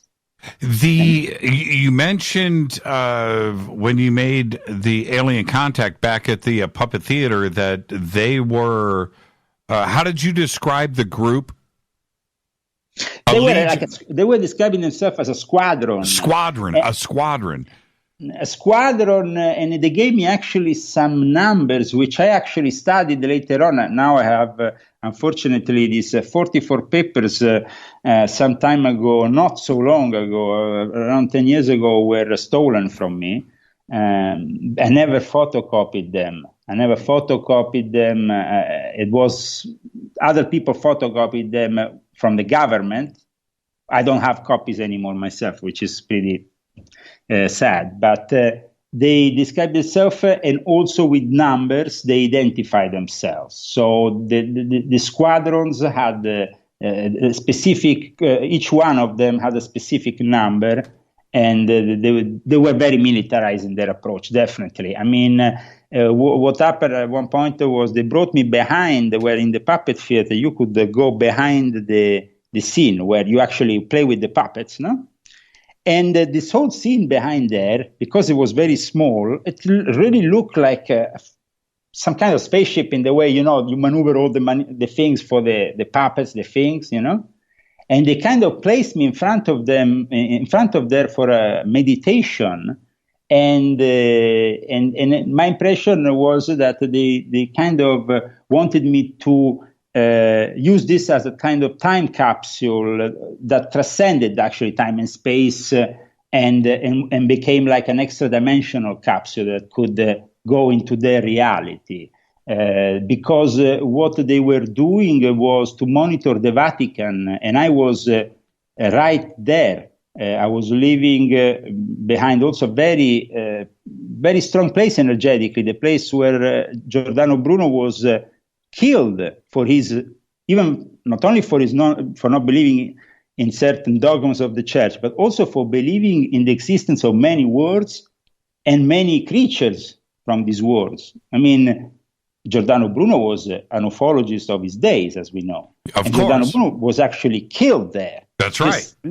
So literally, if you go to Campo dei Fiori, if an American tourist goes to Campo dei Fiori, I can tell them exactly how to get to this place because it has also a very picturesque entrance to it. You are in Campo dei Fiori in front of the statue of Giordano Bruno. You take the left, you go straight on. At the end of the square, you will see there is a side way, and there is a kind of arch with a Holy Mary and a small and a gate which is open only in the day. You can go through it, and then you arrive in another square. You go on the right there, and then there is a side entrance to this puppet theater. So it was something of a connection which I'm very happy for having experienced, but it was pretty scary at some time. And at one point, the experiment went wrong in a way because one of the entities took possession of myself. And it took me some time to get out of it. So every now and then, when you practice the magic sacred of Amerlin the Major, other grimoires, the main problem is that you can get possessed. But in that case, you lose your objectivity, and also you can risk your own life because these entities will make you do things that are completely out of this world, talking other languages, doing things that are. So this this experience was very strong, and I'm glad I'm here to be able to tell it to you. But it was very difficult at times, especially because then it got me a little bit unbalanced to learn certain things in advance. Now, I wanted to ask you, Leo. Let's go back to the squadron for a second. When I say in advance, the squadron transmitted me also projections of the future. That was a big thing. Yeah, let's stay right there for a second. Were you able to capture an image of one of the members of the squadron? The reason why I'm asking, was it similar to Lamb? Was it similar to what Crowley experienced? Yeah, it was similar to what Crowley experienced, but I didn't ever want to see them. Every time they manifested, I gave them I was also bringing offerings to them, and they literally took them. They disappeared. I mean, I bring them in the center of the room, and these offerings will literally disappear. And it was at times very scary for me, because I say, who can I mean, it was impossible to get into a place. There were bars. It was in the center of Rome. There were no other people that could have the keys to this place. And still, things which I was giving as offerings were disappearing in the center of the room. So I knew that the portal was activated right there, because that was also a very powerful place. Regardless of the alchemical, the magical door, which, as I said, for me was important to understand this whole concept. But what I was living there in the puppet theater was equally as strong. And of course, at the same time, I was making my first moves in the magical order of the AA. I was connecting later on with the OTO, with other groups like the Golden Dawn and other groups around the world that were doing magic within what is the Illuminati network, because of my bloodline, because of the fact that I was linked to Cagliostro. That is another Count Cagliostro, which was brilliantly represented by Orson Welles, as you know. Right. And Cagliostro is in my family line. He's actually related to me, and he became a sort of mentor, a sort of invisible master, a guide. You need in the invisible realm a guide, and I was searching for one, and Cagliostro became that guide. And it was at that point that something went really wrong when a group of plainclothes policemen one night, I was practicing the ritual, and from time to time I would just go outside to get some food or something. And I got in an argument with this, because I was wearing some ritual thing on me while I was going outside the door. Of course, people could have just minded their own business, I mean, I wasn't doing anything to anybody. But this policeman, plainclothes policeman, I didn't know they were policemen, kind of said something to me. And so I started a fight that ended up with me being arrested. At that point, because I was in the middle of the ritual and I wasn't myself, they couldn't get my name. And they had the head of the police had to call his wife, who studied Kabbalah, to understand what I was saying and who I was. And around 6 o'clock in the morning, the police understood it was me. At that point, they let me out. But I mean, but then they wanted to lock me up, because for them I was dangerous. What I was doing was, of course, perceived by the Vatican as very dangerous. The Vatican had already sent to the puppet theater representatives of the Knights of Malta a couple of months earlier. Yeah, no, that was also part of the whole thing. I mean, that I had to deal with. But they were very polite. Not like they came there and they threatened me or anything. No. They were very respectful, because just being respectful of the fact of who I was, my connection with my family on both my mother and father's side, they can't be, they can't have an aggressive attitude. So the attitude was like, they arrived there and they said, what do you need from us? What can we do for you? Can we bring you around? Can you do this? I was pretty impressed by it. They showed me their cards. They were, from the Knights of Malta, and they just told me, Leo, we know that what you're doing. If you want, we can stand by you and protect you from any problems. Now, I'm very interested. This is unusual because at the same time I thought the Vatican didn't want me to do all this. So at one point I must have crossed really the line. Right. And then they had to lock me up. And they locked me up for I don't know how long, maybe 10 days, couple of weeks, whatever. And at that point, of course, they injected me, they tortured me, they did all kinds of things because they understood that what I was doing probably was really, really dangerous. But then I managed to get out the whole thing there, got the support of old Jewish family, one of the oldest in Rome, the Sonnino family, that worked also for the Banda della Maiana, was this famous gangster group in Rome. And they gave me not only their own protection, but they gave me a place to live within the Jewish ghetto on the other side of the river in Trastevere, in a beautiful place with jacuzzi, everything. It was a small place, but it was cozy, and it was still in the center of Rome. But at that point, I was within the Jewish area. So I don't know if there it was more acceptable for them to place me there, because maybe by doing Kabbalistic magic, and I don't know. But I got very much studying and participating to Easter with the Jewish community and being very close to them during that period. Also because it was really helpful for me during my study of Kabbalah to be able to interact with them, ask them questions, and so on. And so I went on a few more months. And when I was doing a specific ritual, always within the magic of Abraham, and imagine what Crowley defines as the crossing of the abyss, which is a very, very dangerous moment in which you can really become what Crowley defines as the babe of the abyss. You can just lose yourself. Mm-hmm. Which is often what happens. And then I had another setback. So eventually I completed the magic of Abramelin, but there were a series of setbacks for a couple of years. So, and at the end of it, I received the message which was very clear. Leave Rome now, go to London, there you will have the protection and the what you're searching for. And the lions will protect you. I'm from the lion family, the family of this Queen Mother, of course, the famous castle of Glamis in Scotland. I'm related to the Queen. I just saw that as a message for me to get the heck out there, because it was becoming way too dangerous for me in Italy.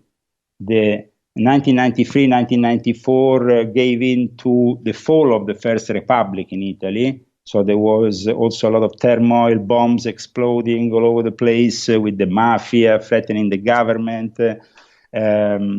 Berlusconi was about to enter politics, and at the same time, there was all kinds of other things happening. The fall of the Soviet Union meant that all the old alliances within the New World Order were out, were not valid anymore. They were rediscussed in some way.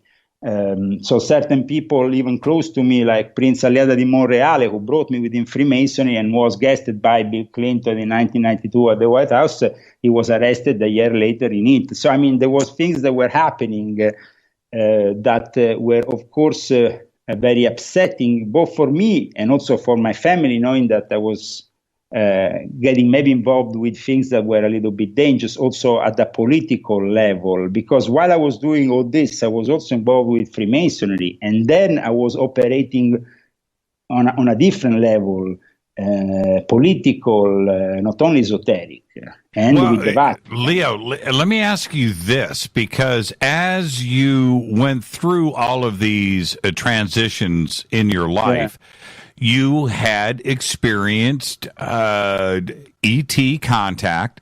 You saw that the possibility of a parallel world, of a Stargate, of a portal, and that life was certainly different than what everybody else is being taught. When I did the Abyss thing, that was when I really got into my second really strong ET contact, but it was a much more of a darker contact. And as soon as the entity came through the door of this place, which was, as I said, in the middle of the Jewish ghetto. Chaos erupted, and I can tell you that there was already, I put on the TV, and on the news I see a secret societies of Satanists is threatening Trastevere in the center of Rome with magical rituals. So there was something going on that wasn't really cool, because I was suddenly, what? This thing was taking proportions and then of course the police arrives again. I get arrested again. There is more trouble, more problems, and I get, of course, at that point, I have to also leave the situation over there, because at the same time they are arresting part of this Jewish family, which was linked to the Banda della Maiana. This Jewish family, as I said, linked to the Banda della Maiana, but they were also working for the Mossad. So they were also agents of Israel. So I was very close to these agents, and I could see also certain things that were going on also there behind the scenes. So in the end, for me, the better thing was to just leave, go to London. And in London, that's when, of course, I came into contact with the Ordo Templi Orientis, the English side of it, not the Italian side, and with a series of magicians and with Freemasons. I joined the United Grand Lodge of England at that point to regularize my Masonic position, and many other things happened. But those connections with the invisible realm, those alien connections happened in Rome. They will only re-happen again to a certain extent in Norway, during my time in Norway, and when I was in Norway. Yes. Right. Let's take a break right here. When we come back, we're gonna jump forward a little bit. We have to go straight to 1909. We have to discuss what happened there with Crowley and him opening up that portal, and of course Lamb and who Lamb is, because Lamb. This is what I find really interesting about all of this, Leo, is that unless you were interested in Crowley and read about him, you would have never seen Lamb. You would not know who Lamb is or what he looks like. But throughout, there has been contact apparently throughout the world with Lamb, with the Greys. But there's a gap there that between 1909 and what ended up happening years later, a couple of decades later with the Greys. And now we go back and we look at Lamb, and that is certainly the cover of Whitley Strieber's book Communion, for instance, right? And it's a very interesting turning point in history with what happened with Crowley in 1909, all the way through to CERN today. So we're going to do that when we come back from the break. Are you ready? Absolutely ready. Always ready. Let's do it. Our guest tonight, Leo Zagami, live from Rome, Italy. The new book, I'm holding it up here, The Invisible Master, The Puppeteers of Hidden Power. There it is. It has just been released. It's an amazing read. More with Leo after this short break. Stay with us. Hi everybody, this is Rob Halford, the Metal Guard on JimmyChurchRadio.com. This is KGRA Digital Broadcasting Station, Salt Lake City, Utah, Van Buren, Arkansas. Poor water quality is a major health issue, and it's only getting worse. Municipalities can't keep up, standards have dropped, and pollutants are increasing. Where does it all end? It ends by keeping the pollutants outside of your home with HydroCare's advanced systems available at Wave Home Solutions. No less than the best purification materials and processes have been developed by HydroCare to provide you with healthy, clean water for drinking, cooking, and showering. HydroCare far surpasses the competition in removing chlorine, odors, iron, lead, chemicals, limescale, and much more. Don't settle for less when it comes to your water. We'll take care of the toughest water problems for you, whether it's from a city or well source. Satisfaction guaranteed. For more information, call 888-997-WAVE. That's 888-997-WAVE. Or go to bestwater123.com. That's bestwater123.com. Wave Home Solutions for a healthy, comfortable home. Your contact for current news and trending topics. KGRAradio.com. Does your basement or crawl space have a damp, musty smell? Well, watch out. That's a sign of too much moisture and not enough ventilation. And that can mean increased mold growth and the buildup of harmful toxins and gases. Don't bother with a dehumidifier. It just circulates the same unhealthy air. Now there's a better way to remove these dangers and odors. It's with the computerized Wave Moisture Control Unit that reduces moisture and expels pollutants.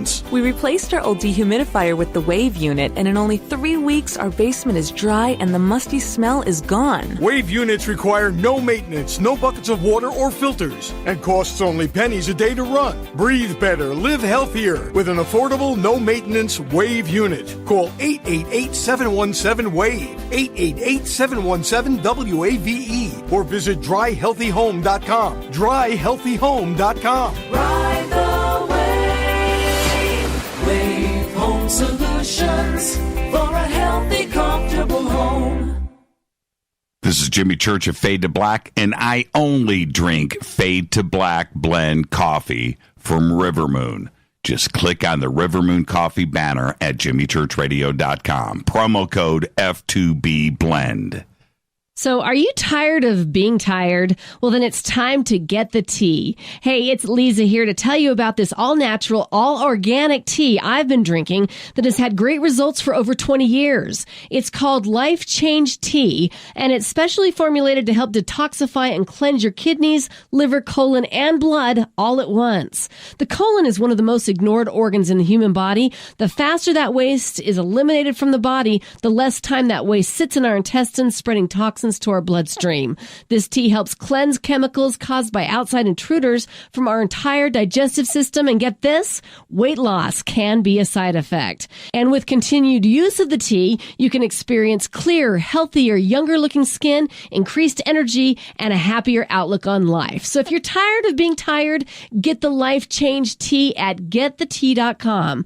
That's getthetea.com. And like me, you'll be glad you did.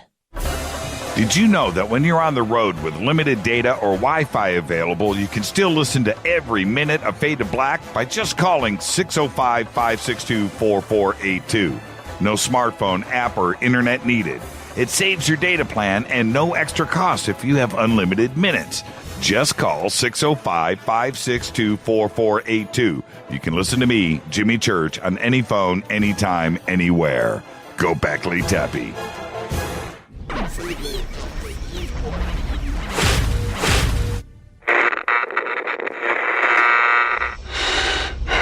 You want to know a secret?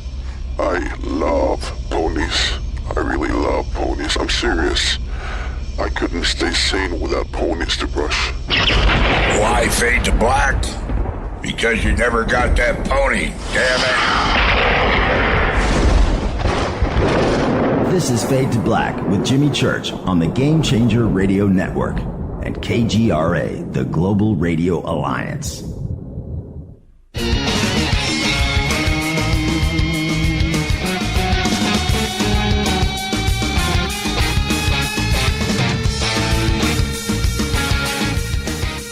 Welcome back, Fade to Black. I am your host, Jimmy Church, on the Game Changer Network and KGRA, The Planet. Our guest tonight, Leo Zagami, live from Rome, Italy, talking about his new book, Invisible Master, The Puppeteers Hidden Power. This is all about E.T. and its influence on those in power throughout history. And as promised, we've got to get to one of the most important sections of the book. And it is indeed, Leo, the theme throughout the book, which is the interdimensional portal, wormhole aspect, off-world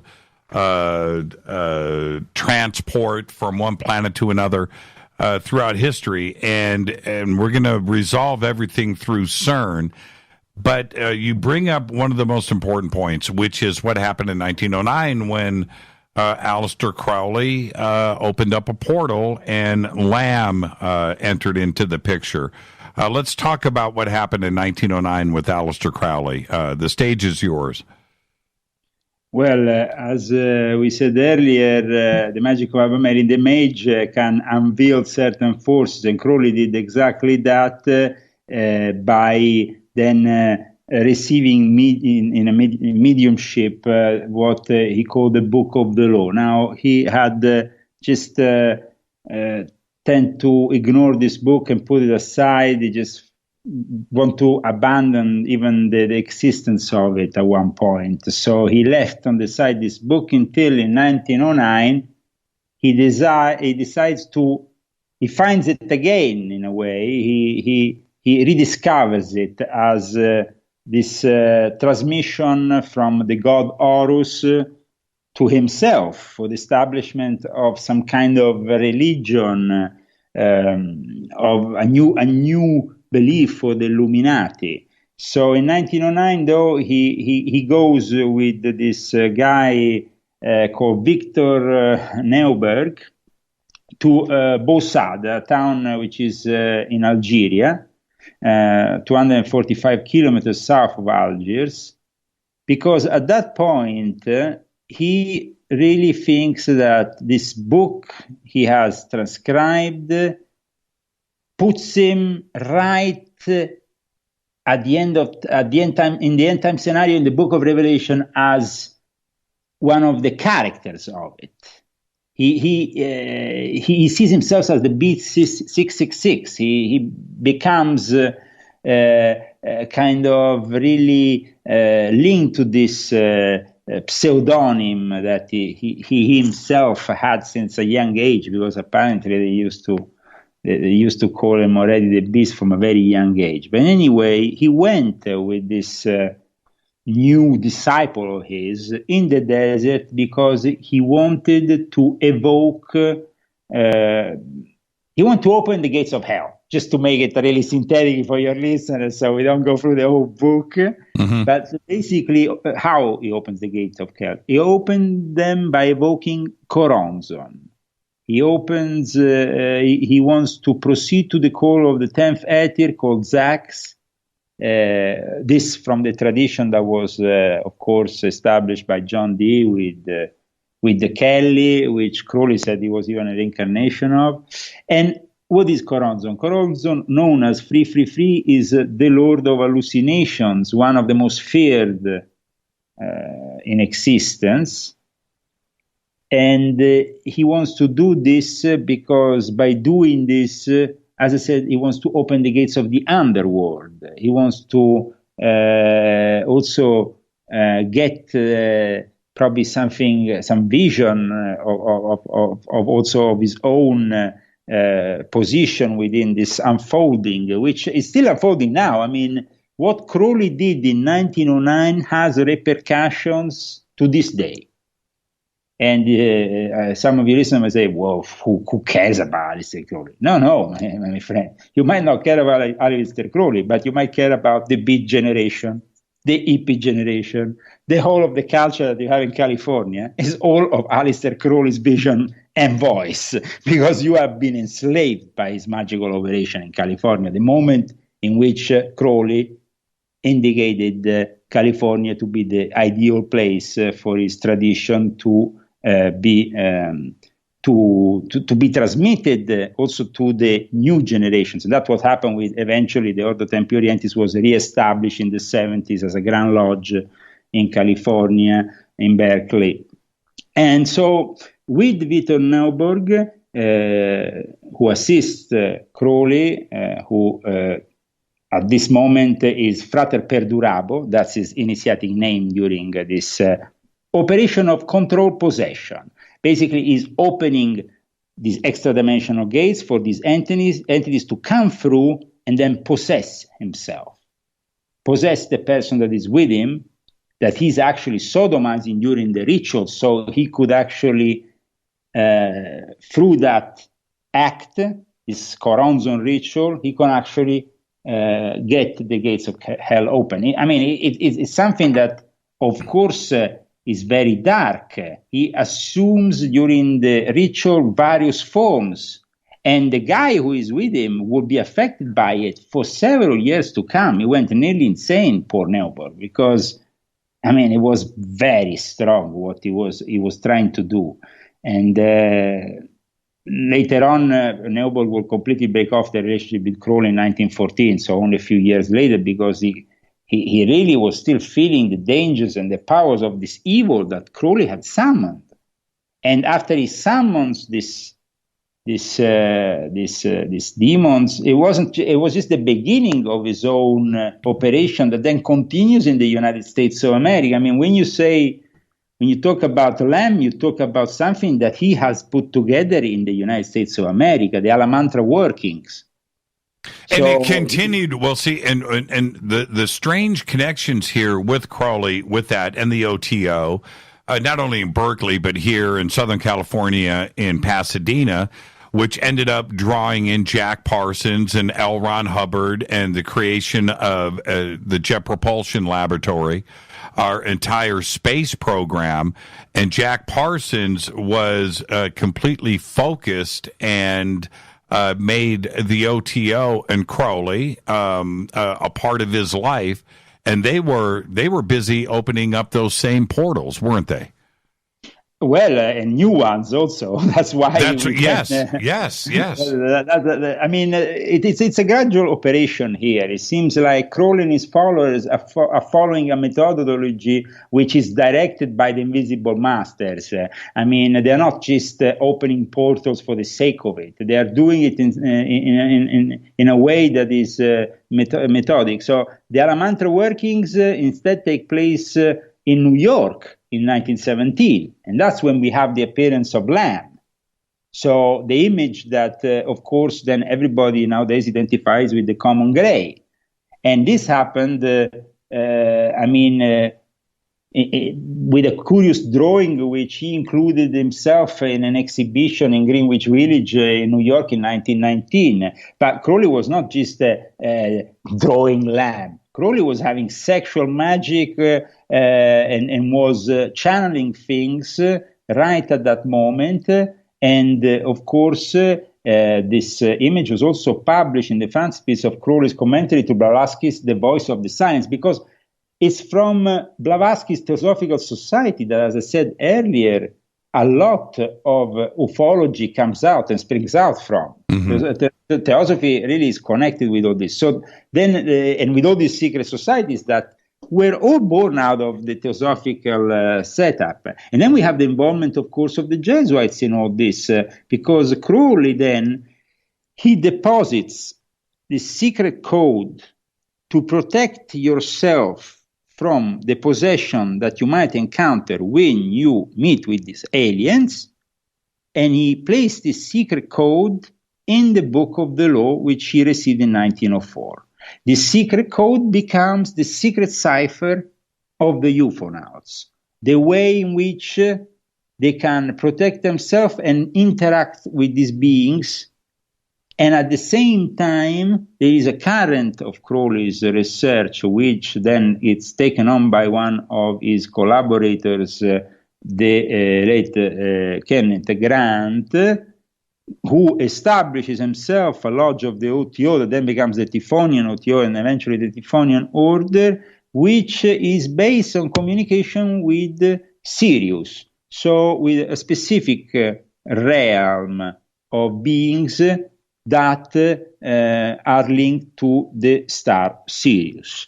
So there is also this connection with the alien cult of the Lamb, being also linked to Sirius, which, as we know, occurs many times, this link within secret societies. Sure. And then in Crowley's magical saga, there is also the link with Loch Ness and the Loch Ness Monster, of course, because he was there doing the magic of Abramelin the Mage before he went down to Egypt. And that's where he did it. He did it from his house there on the shores of Loch Ness. His house that now recently went on fire. Yes, it burned down. Yeah. And now let's back up. Let's not let this get away from us.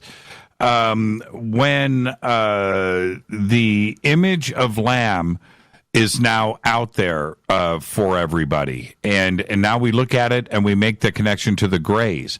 But you mention UFO nauts, like astronauts, like fadernauts, UFO nauts. And that is a term that you've got here in the book. Explain that really quick. You've just said it a couple of times, and I don't think the audience understands. Yes. First of all, I'm not the inventor of this term, but it was actually ufologist, which is well known, which is called Alan Greenfield. Yes. Who happens to be also, though, the Grand Hierophant of Egyptian Freemasonry and a member of the Illuminati, and for a long time also a bishop in the Ecclesia Gnostica Cattolica of the Ordo Templi Orientis, and involved deeply with the Ordo Templi Orientis for a long time before he started his own branch. They actually even gave him a certificate of appreciation in 1998 when he eventually exited the Ordo Templi Orientis. But he apparently had to go out of the Ordo Templi Orientis. He was forced to go out of the Ordo Templi Orientis because of his revealing the secret cipher of the UFOnauts in connection with Aleister Crowley. So the UFOnauts is not a term that I have invented, but I have picked up from Greenfield because, of course, Greenfield, being like me, somebody who has a very large experience, he actually been initiated in the same Memphis and Mizraim branch, an OTO version by Michael Berthiaud. So, I mean, we have a lot of things in common with Greenfield, who is also an eminent figure in the ufologic world. No question. So, I mean, here we are talking about somebody who maybe should be taken a little bit more seriously in his research, and that unfortunately is being probably overshadowed by many other, also by the fact that he himself has never really denounced the negative sides of it. So here I am saying, I'm putting it as it is. Then it's, you can make your mind up. But there is definitely a link between even his own Masonic organization and the Illuminati. And it's not like just a link that is made of a conspiracy theorist. No, these are written documents that you can find that I address in my book.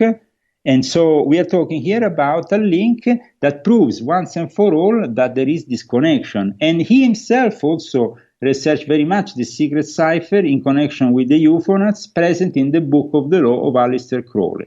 And for revealing that, he was probably, a lot of people say, for revealing that, he was forced out of the Ordo Templi Orientis. So the Ordo Templi Orientis that is operating now from California into the world doesn't want really people to go too deep in certain things.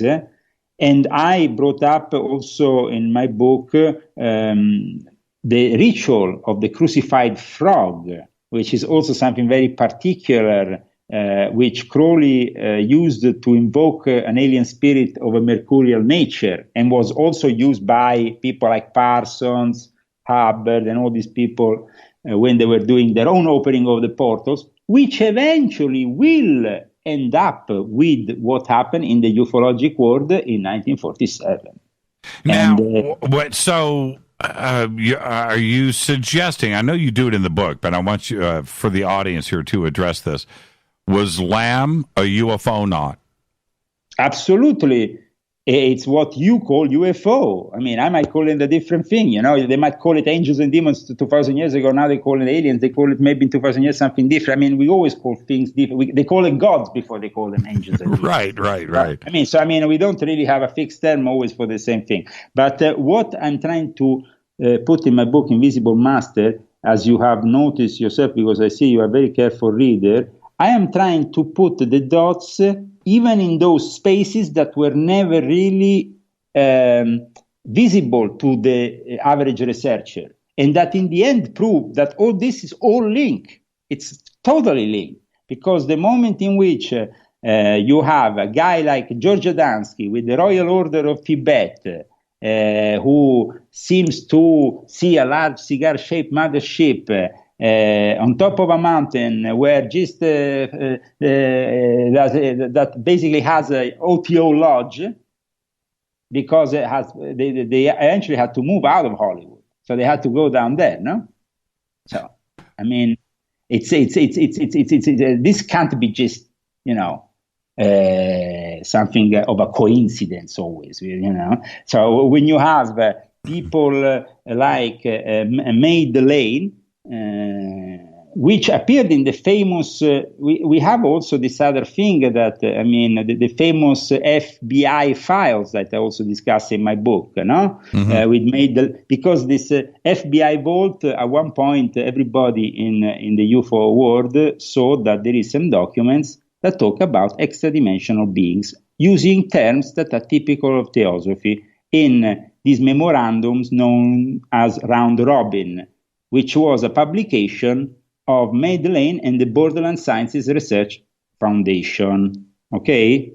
Now, not many people know that these people, though, were also linked to Frate Rashad. Madeleine was linked to Frate Rashad, who itself was the disciple of Aleister Crowley. The fact that Madeleine writes on the day of the Roswell X incident a very detailed memorandum addressed to scientists and military authorities, explaining them exactly what these entities are, and but in a very respectful way he addresses them, but he says also that they're very dangerous, and that we don't know what they're doing here in this plane. I mean, are they invading us? And so the Roswell accident is indeed something that is connected to a large number of sightings across the world. But right in that period of time, there had been a lot of occult activity, because the infamous Babylon working of Parsons and Hubbard had completed the first phase just before the Roswell accident. That's what I talk about also in Invisible Master. Oh man, it's such an amazing point in the book too, as well. And I was reading through that earlier today. Let's get back to that in a second. I want to get back to Lamb. Crowley and Lamb throughout history, by the way, certainly 1909 and 1917, and Lamb is published in Crowley's book, and he's got the illustration there. But Crowley identified Lamb as a teacher. Not Crowley's book, in Blavatsky's in Blavatsky's book. Important, because remember, Blavatsky is inspirational to all these people. Right. My mistake, but Blavatsky's book. But Lamb was his own, of course, with his own introduction, his own image. His drawing. It's Crowley's drawing of Lamb that is published. Yeah. But Leo. Blavatsky talks about the invisible masters herself. That's right. And I describe them also in my book. So, I mean, she's also in contact with these alien entities. And she makes it very clear. And he is described as a teacher, the way, the path, right? And could it be that Lamb or his relatives, if you will, have been instructing leaders throughout history since the very beginning? And that's where a lot of this knowledge has come from the heavens, from E.T., from Lamb. Well, in fact, I also connect all this to occult Nazism, as you know, Vril, and this brings us directly to von Braun. It brings us directly to also another side of what became NASA. So, I mean, NASA seems to be pretty much occult all the way here, right? With people who have unveiled certain secrets also about occult Nazis and the existence of the Vril Society, which of course was acknowledged for the first time by Louis Bowles in The Morning of the Magician with Jack Berger, and even before that in Monsieur Gurdjieff. But the fact is that this Vril Society was made of mediums that transmitted these technologies to the Nazis to build these ships. And okay, you can go and make documentaries about it, about this connection, but nobody has really focused on the occult meaning of all this. So I think that in the future, with my book, I want to stimulate a discussion which really brings certain topics more in the outwards, to be taken more seriously, and also to be studied by specialists that can finally maybe access also certain archives, so we can have even more deeper knowledge of all this. But definitely, this mediumship happened with methods of concentrations that were probably based on Ignatius Loyola's spiritual exercises, which is the basis of spirituality in the Jesuits, which are now in charge, of course, of the Vatican astronomical sector and of all their big telescopes. Do you think in Freemasonry or Illuminati, we know about the OTO, of course, but going back, Rosicrucians, even further back in some of these secret societies, that they have images that are similar to Lamb, that there is stuff that hasn't been revealed yet, but that it is been a part of all of them? I think that we have to go at this point to talk about a book that was mentioned only once by a guy who is George Adamski. Mm-hmm. And this book is a French book called Le Conte de Gabalis.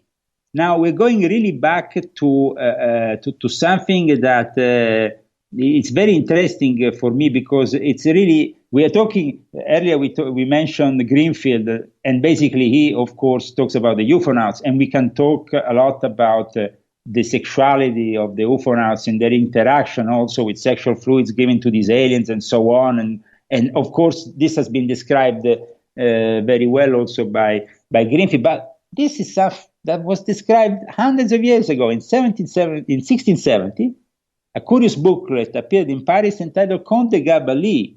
And the author, who was later killed in mysterious circumstances, who was a preacher and a abbot, Pierre de Montfaucon de Villars, talks in so much details about interaction with these entities, even making children with these entities. And there is a whole, of course, they are described as sylphs of the air, undines of water, gnomes of the air, salamanders of fire, but that was the way they were calling it at that in those days, in that time. That's why it's very important that that this book then is mentioned by George Adamski, because I think that makes it a real link that is very tangible. But the Conte de Gabalis is also a book that is very important for the Rosicrucians. So for a part that is central to the Western initiatic system and to Freemasonry. We have the citation of Conte de Gabalis by Sir Edward Lytton. So we go to somebody who is regarded as very important in the realm of secret societies, and with his strange novel Zanoni. So we have a series of stories in this Conte de Gabalis, which are definitely what we find nowadays in today's abduction cases. And it's very, very interesting for people to finally be able to relate also to stuff that comes from the past, because with this book, the Conte de Gabalis, we can finally see that this secret science of how to interact also sexually with these entities was known for a long, long time. Let's take a break right here. This is getting really interesting, but we have to, I want to stay on the subject, but we can't, Leo, because we've got to talk about CERN, and we're almost out of time. So when we come back, we've got to get to it. It is one of something that we need to really open up our eyes about and understand truly what's going on there on the border of Switzerland and France with CERN. And we're going to do that when we come back. Our guest is Leo Zagami, live from Rome, Italy, talking about his new book, Invisible Master, The Puppeteers Hidden Power. This is Fade to Black. I'm your host, Jimmy Church. Stay with us. We'll be right back.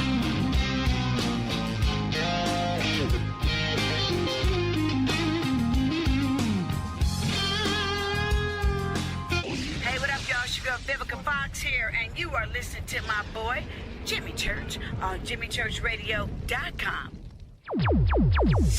Despite popular opinion, reading a book will not make you smarter. But listening to Jimmy Church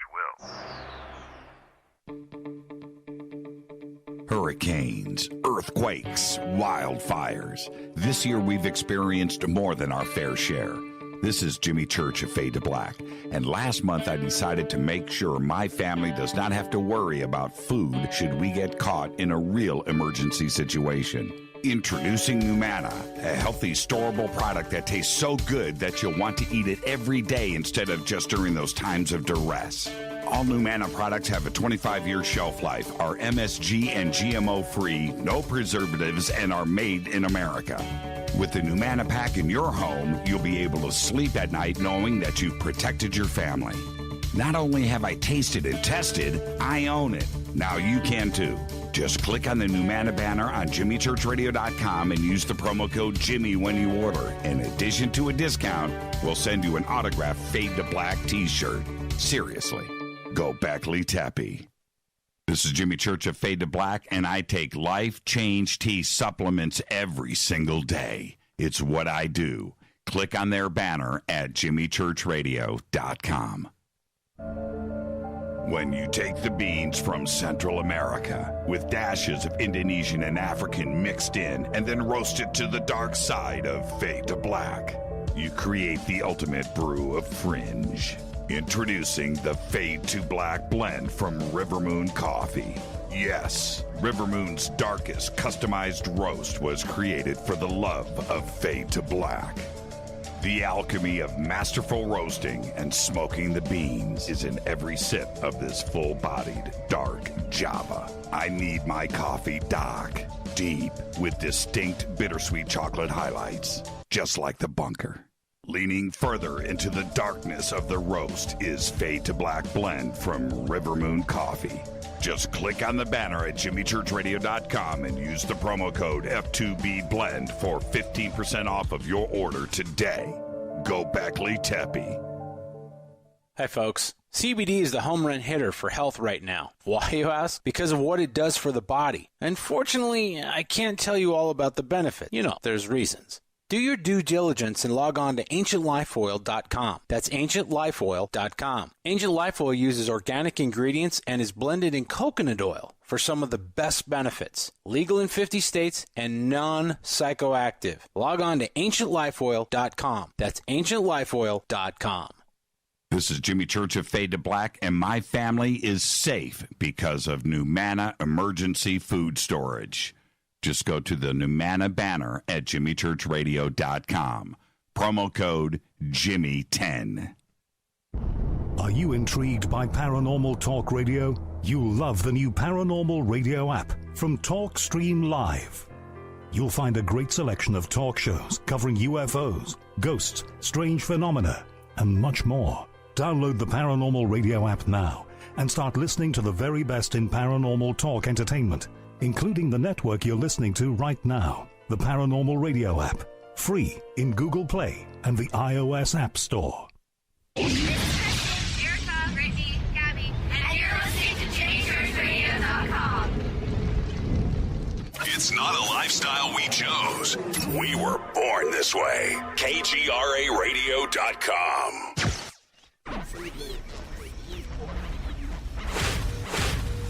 This is KJCR at JimmyChurchRadio.com.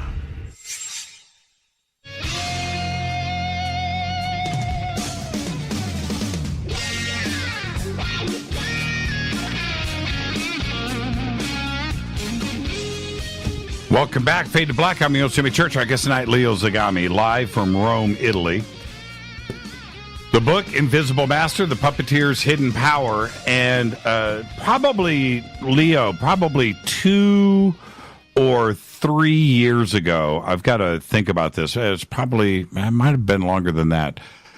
I started to speak loudly about CERN and what was going on out there, and the fact that I understand what experiments are and testing and new frontiers and things. That's what you're doing. But out there at CERN, they are truly experimenting with things that they do not understand. They don't. They simply don't understand it. And the possibilities of something really going wrong there are very, very real.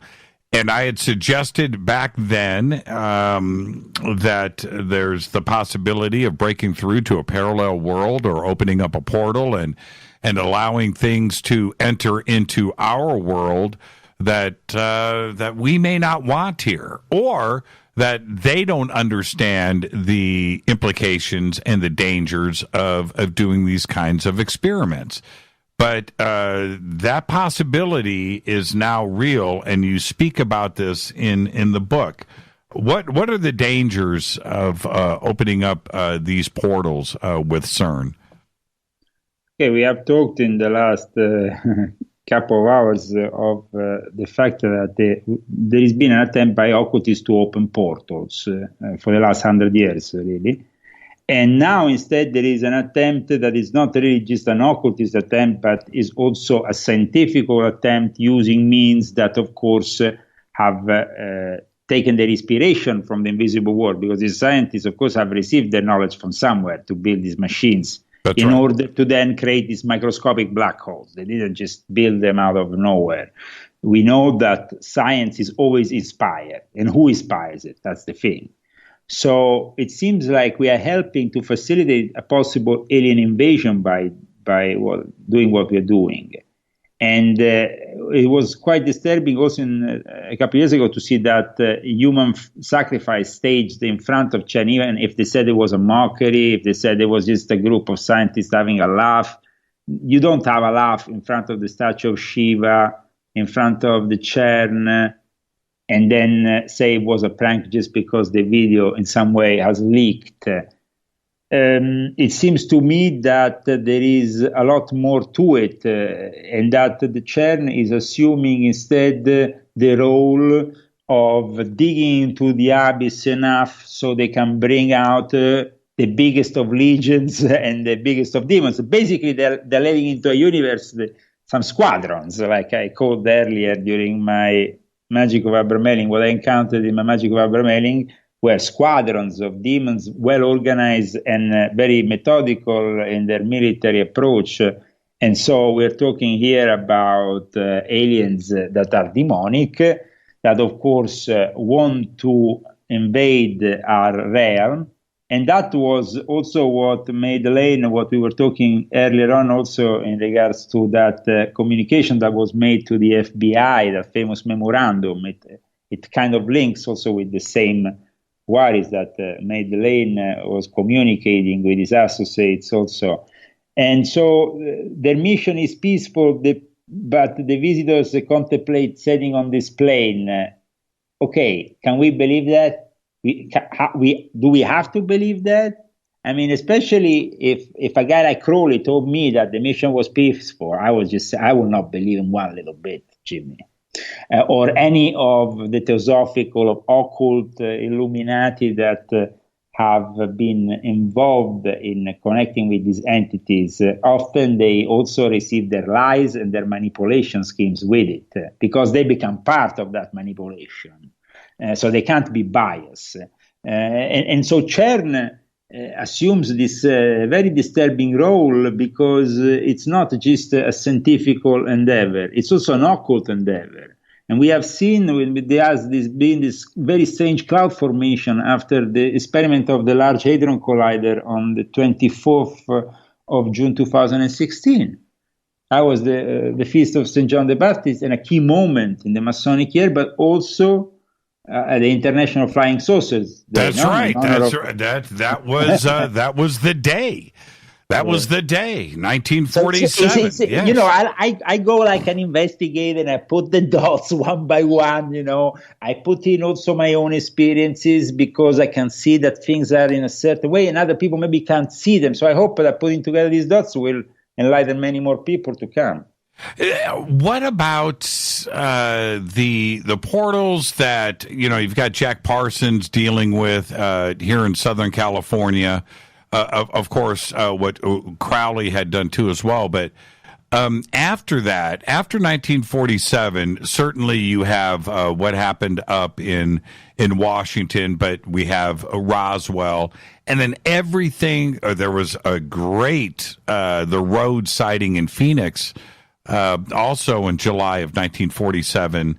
at the same time as Roswell. That was, and the wave of UFO activity that happened all around the world and here in the United States. Is all of this connected to portal activity? Absolutely. I mean, while we see them as just activities that are sporadic or they are just out of the blue, occultists and members of secret societies who have been working with these actively with these entities, they perceive them instead in a completely different way, because they know that every action by them has then another action by the others, by the ones they are trying to communicate with, by the ones they are engaging with actively, because they are part of this invasion in a way. This invasion that I describe in the book also as the fall of the wall around it's a dimensional wall that is slightly is corroding, is getting consumed, and so these entities more and more can come into our dimension, into our reality, and take control of it, because it was also predicted by many of the religions that this will happen. That demons will completely invade the realm, and then at that point it will be the reign of the Antichrist, Satan, and the whole show. Being even more manifest, and I think that is happening in the age of the internet very clearly. I don't have the time to look it up in the book, but what is that wall called in the Quran? Well, it has also, it has a specific name, but now I don't have it. I don't either. But it was actually René Guénon, who was a Freemason, agnostic, but then became a Muslim, and is regarded one of the esoteric, most important authors of last century. He was talking about it as this wall was blocking Gog and Magog from coming through. No, so right. It's of course a wall that was protecting us from something. Now this wall is coming down, and we are of course in front of more and more in front of our enemy, of this astral force that is becoming more present every day, also because they interact through the internet. The internet and the computers and all this technology has itself a purpose for imprisoning mankind.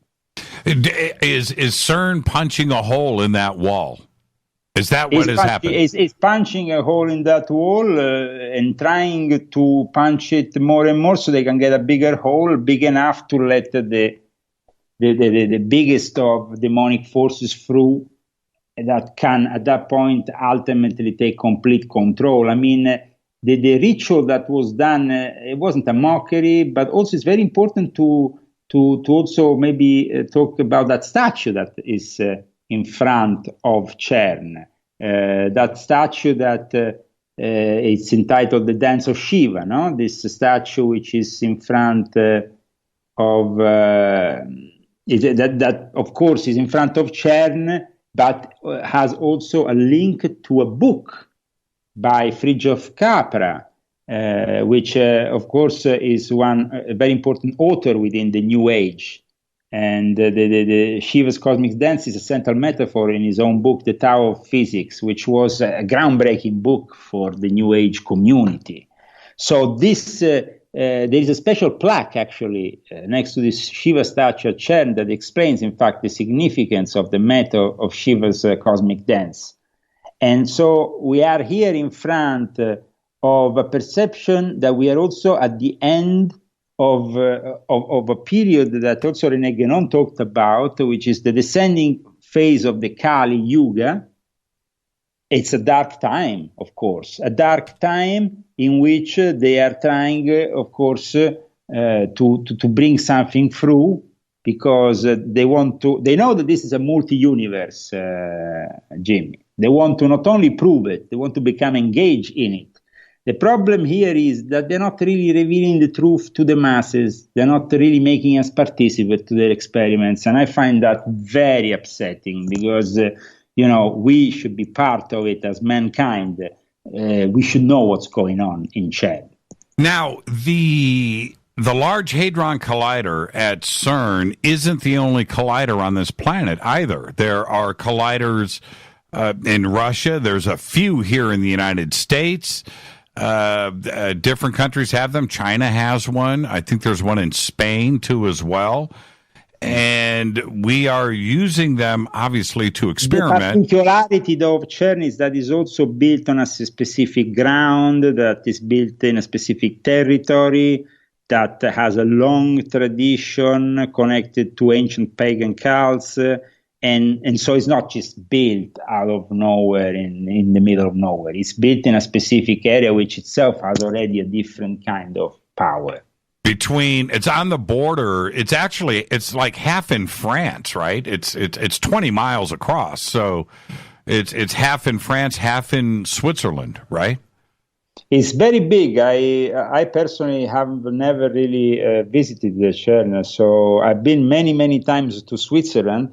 But what they told me is that it's underground and it's developed all underground. So we can't really see where CERN is because it's all over the place, but it's underground. So you are basically seeing only a very limited amount of it overground. Now, they wouldn't let you into CERN. They would see you coming from miles away, Leo. Well, of course, me, I was very coming from miles away, so I would be probably banned from even getting close to it. You would be arrested again.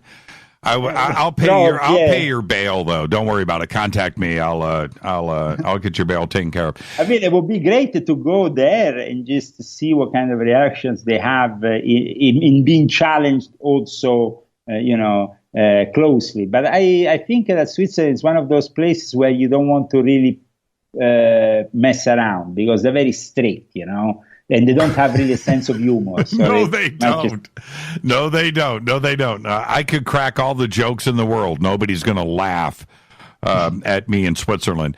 But Leo, let me ask you something that I think is one of the most important questions that we have when it comes to CERN. This planet right now, certainly over the last 3 years, has gone nuts. Right? Everybody's fighting, every country. It doesn't matter. We have never seen this kind of chaos, maybe in the history of everything. We are certainly at a point where all of us can recognize the anger that's on this planet. Is it connected to CERN and black holes opening up portals and trying to achieve the speed of light? Is there a connection here? Well, as you know, in my book, when I'm talking about it, I denounce very directly the military-industrial complex for still being the biggest problem in today's America, regardless of one's political views.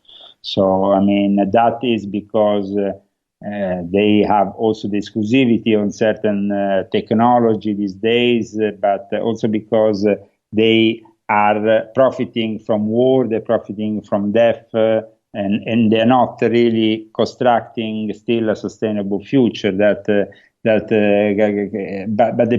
we are trying to change. I mean, mankind is, of course, in front of a very chaotic moment, but there is also people that are standing up against this new world order, against this wanting to make everything and everybody prisoners of this planet by microchipping them one day. That will be the moment in which the dark forces from the alien world will be finally able to really be in complete control of us.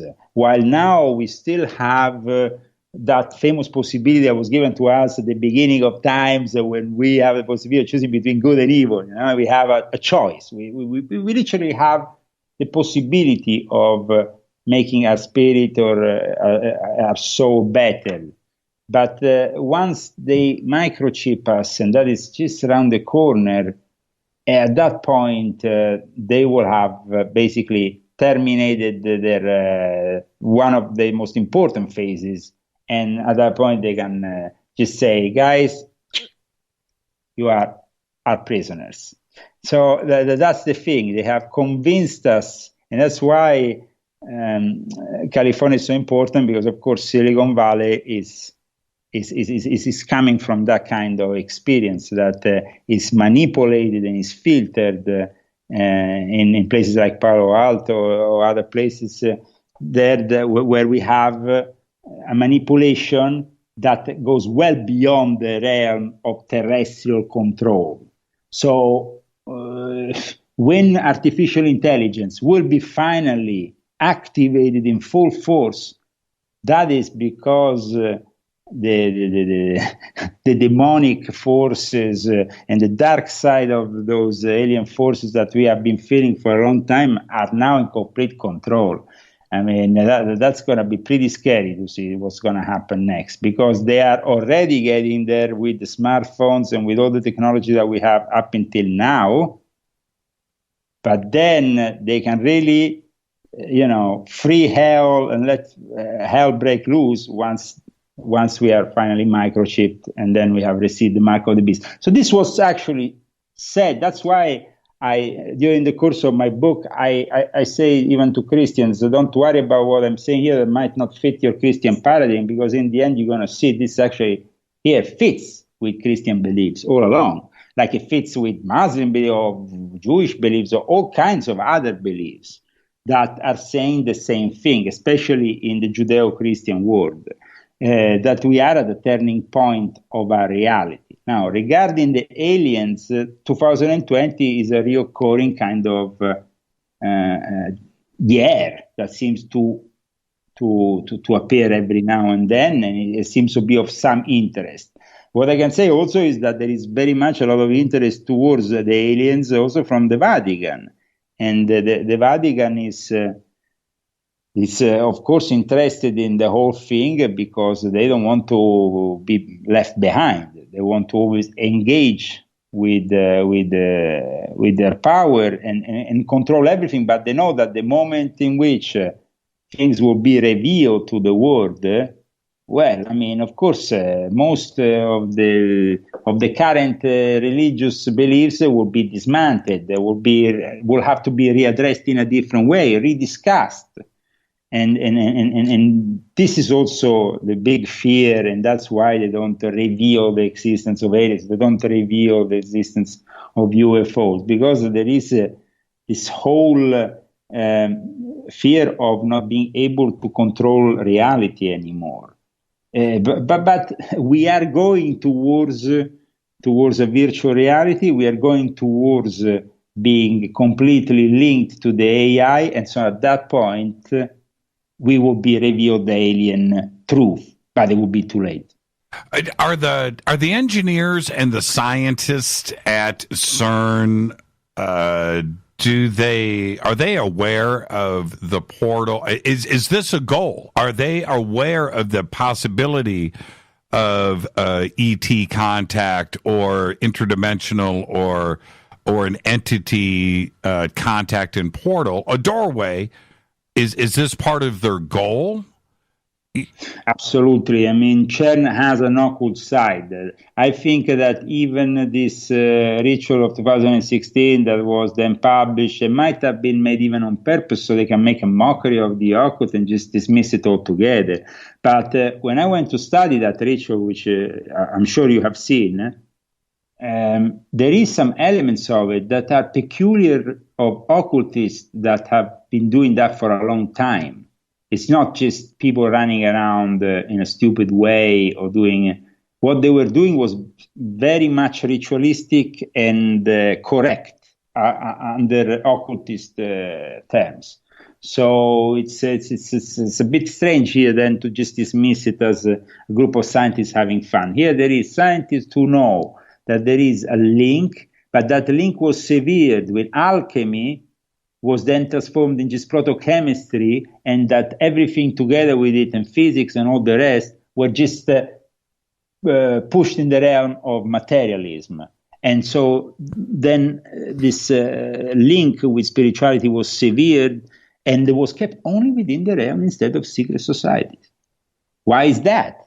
Right. I mean, why do important scientists that every day go around the world talking about the non-existence of aliens, the materialistic reality, promoting all kinds of disinformation, then go at night in their lodges and believe in an esoteric reality.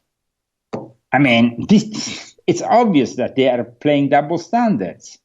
The Helvetic Grand Lodge, the Freemasons in Switzerland, are known to be the depositories of the secrets of the Knights Templars in Europe. They have picked up these secrets because in France, near Besançon, where there was the archives, just after the French Revolution, they feared that the revolution will destroy these archives because linked to Christianity and to Catholicism, even if it was Knights Templars, of course, and even if the French Revolution was partly built by some neo-Templar faction, but the problem was that after the actual revolution took place, this specific group, the Chevaliers Bénéficiaires de la Cité Sainte, which means the beneficiary knights of the Holy City, transferred all the archives, including stuff which is connected to alien reality, in their archives in Switzerland. Here they became part of the rectified Scottish Rite, which is the driving force of Swiss Freemasonry.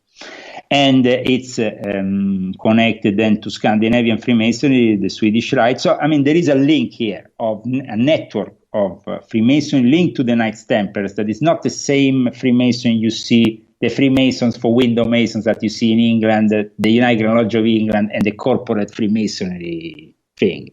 That they want to believe that it's all built around the corporation, around the builders of the cathedral. Yes, okay, guys, the cathedrals could be built, but in the old days, if you didn't have an army protecting them, it would be destroyed the day after. So, I mean, this origins of Freemasonry that it has to be only from a certain vision of the corporations is wrong. There is also a link to the Knights Templars, and the Knights Templars were eliminated by the Catholic Church only partially because their traditions were still transmitted in the families that belong to these Knights Templars, and so in Switzerland they have their headquarters. It's not a coincidence, no? Do you think it's a coincidence? No, of course not. And then also the headquarters they used to be of the European Illuminati, and there is actually a museum in Stein, Switzerland. Is that a coincidence? No, it's not. And Leo, we all know everything is safe in Switzerland. That's where you put it. The vaults, the country, everything is secure. You want something to stay secret. You want something to be undiscoverable. You want something to be hidden. You take it to Switzerland, and that's the bottom line. It's a very particular country, Switzerland, because you have to understand in ancient Roman times they were isolated in a way that no other. Completely. It's not a joke. The Romans just sent them back. They gave up. That's right. And everybody has. Here in the middle of the hills. That's it. That's it. Yeah. Hey, Leo, I want to thank you. Amazing conversation. We've got to get you back on the show. There's way too much more to talk about that's in this book. The book is amazing, and I'm glad that you took some time off to get this important work done. I think it's going to become required reading in all conspiracy circles. I'm glad that you're talking about it because I had the impression that a lot of these topics didn't want to be discussed in your environment. So I'm glad that's the way it is, right? But we're here to change things. Thank you so much, Leo. Be safe out there. Okay, you love to take chances, and please be safe. And we'll get you back on the show very soon, and we'll pick up this conversation again. Thank you so much. Thank you, Jimmy. All the best. God bless America. Yeah, you are the best. Everybody was saying how long it was going to take me to say that. Leo Zagami, the very best. Thank you so much, Leo. And thank you to everybody that participated in Twitter tonight. It was completely on fire. You can go to Leo's website. It's leozagami.com. The links are at jimmychurchradio.com. And, of course, CCC Publishing and Brad Olson. Fade to Black's executive producer is Rita Camarion. Show is produced by Hilton J. Palm, Renee, Dennis, and Bob. Announcers are Steve Harder, Gene Vito, and Mark D. Kovar. Webmaster is Drew the Geek. Music, Doug Aldrich. Intro, Spaceboy, spaceboymusic.com. Fade to Black is produced by KJCR for the Game Changer Network, and syndication is KGRA, The Planet.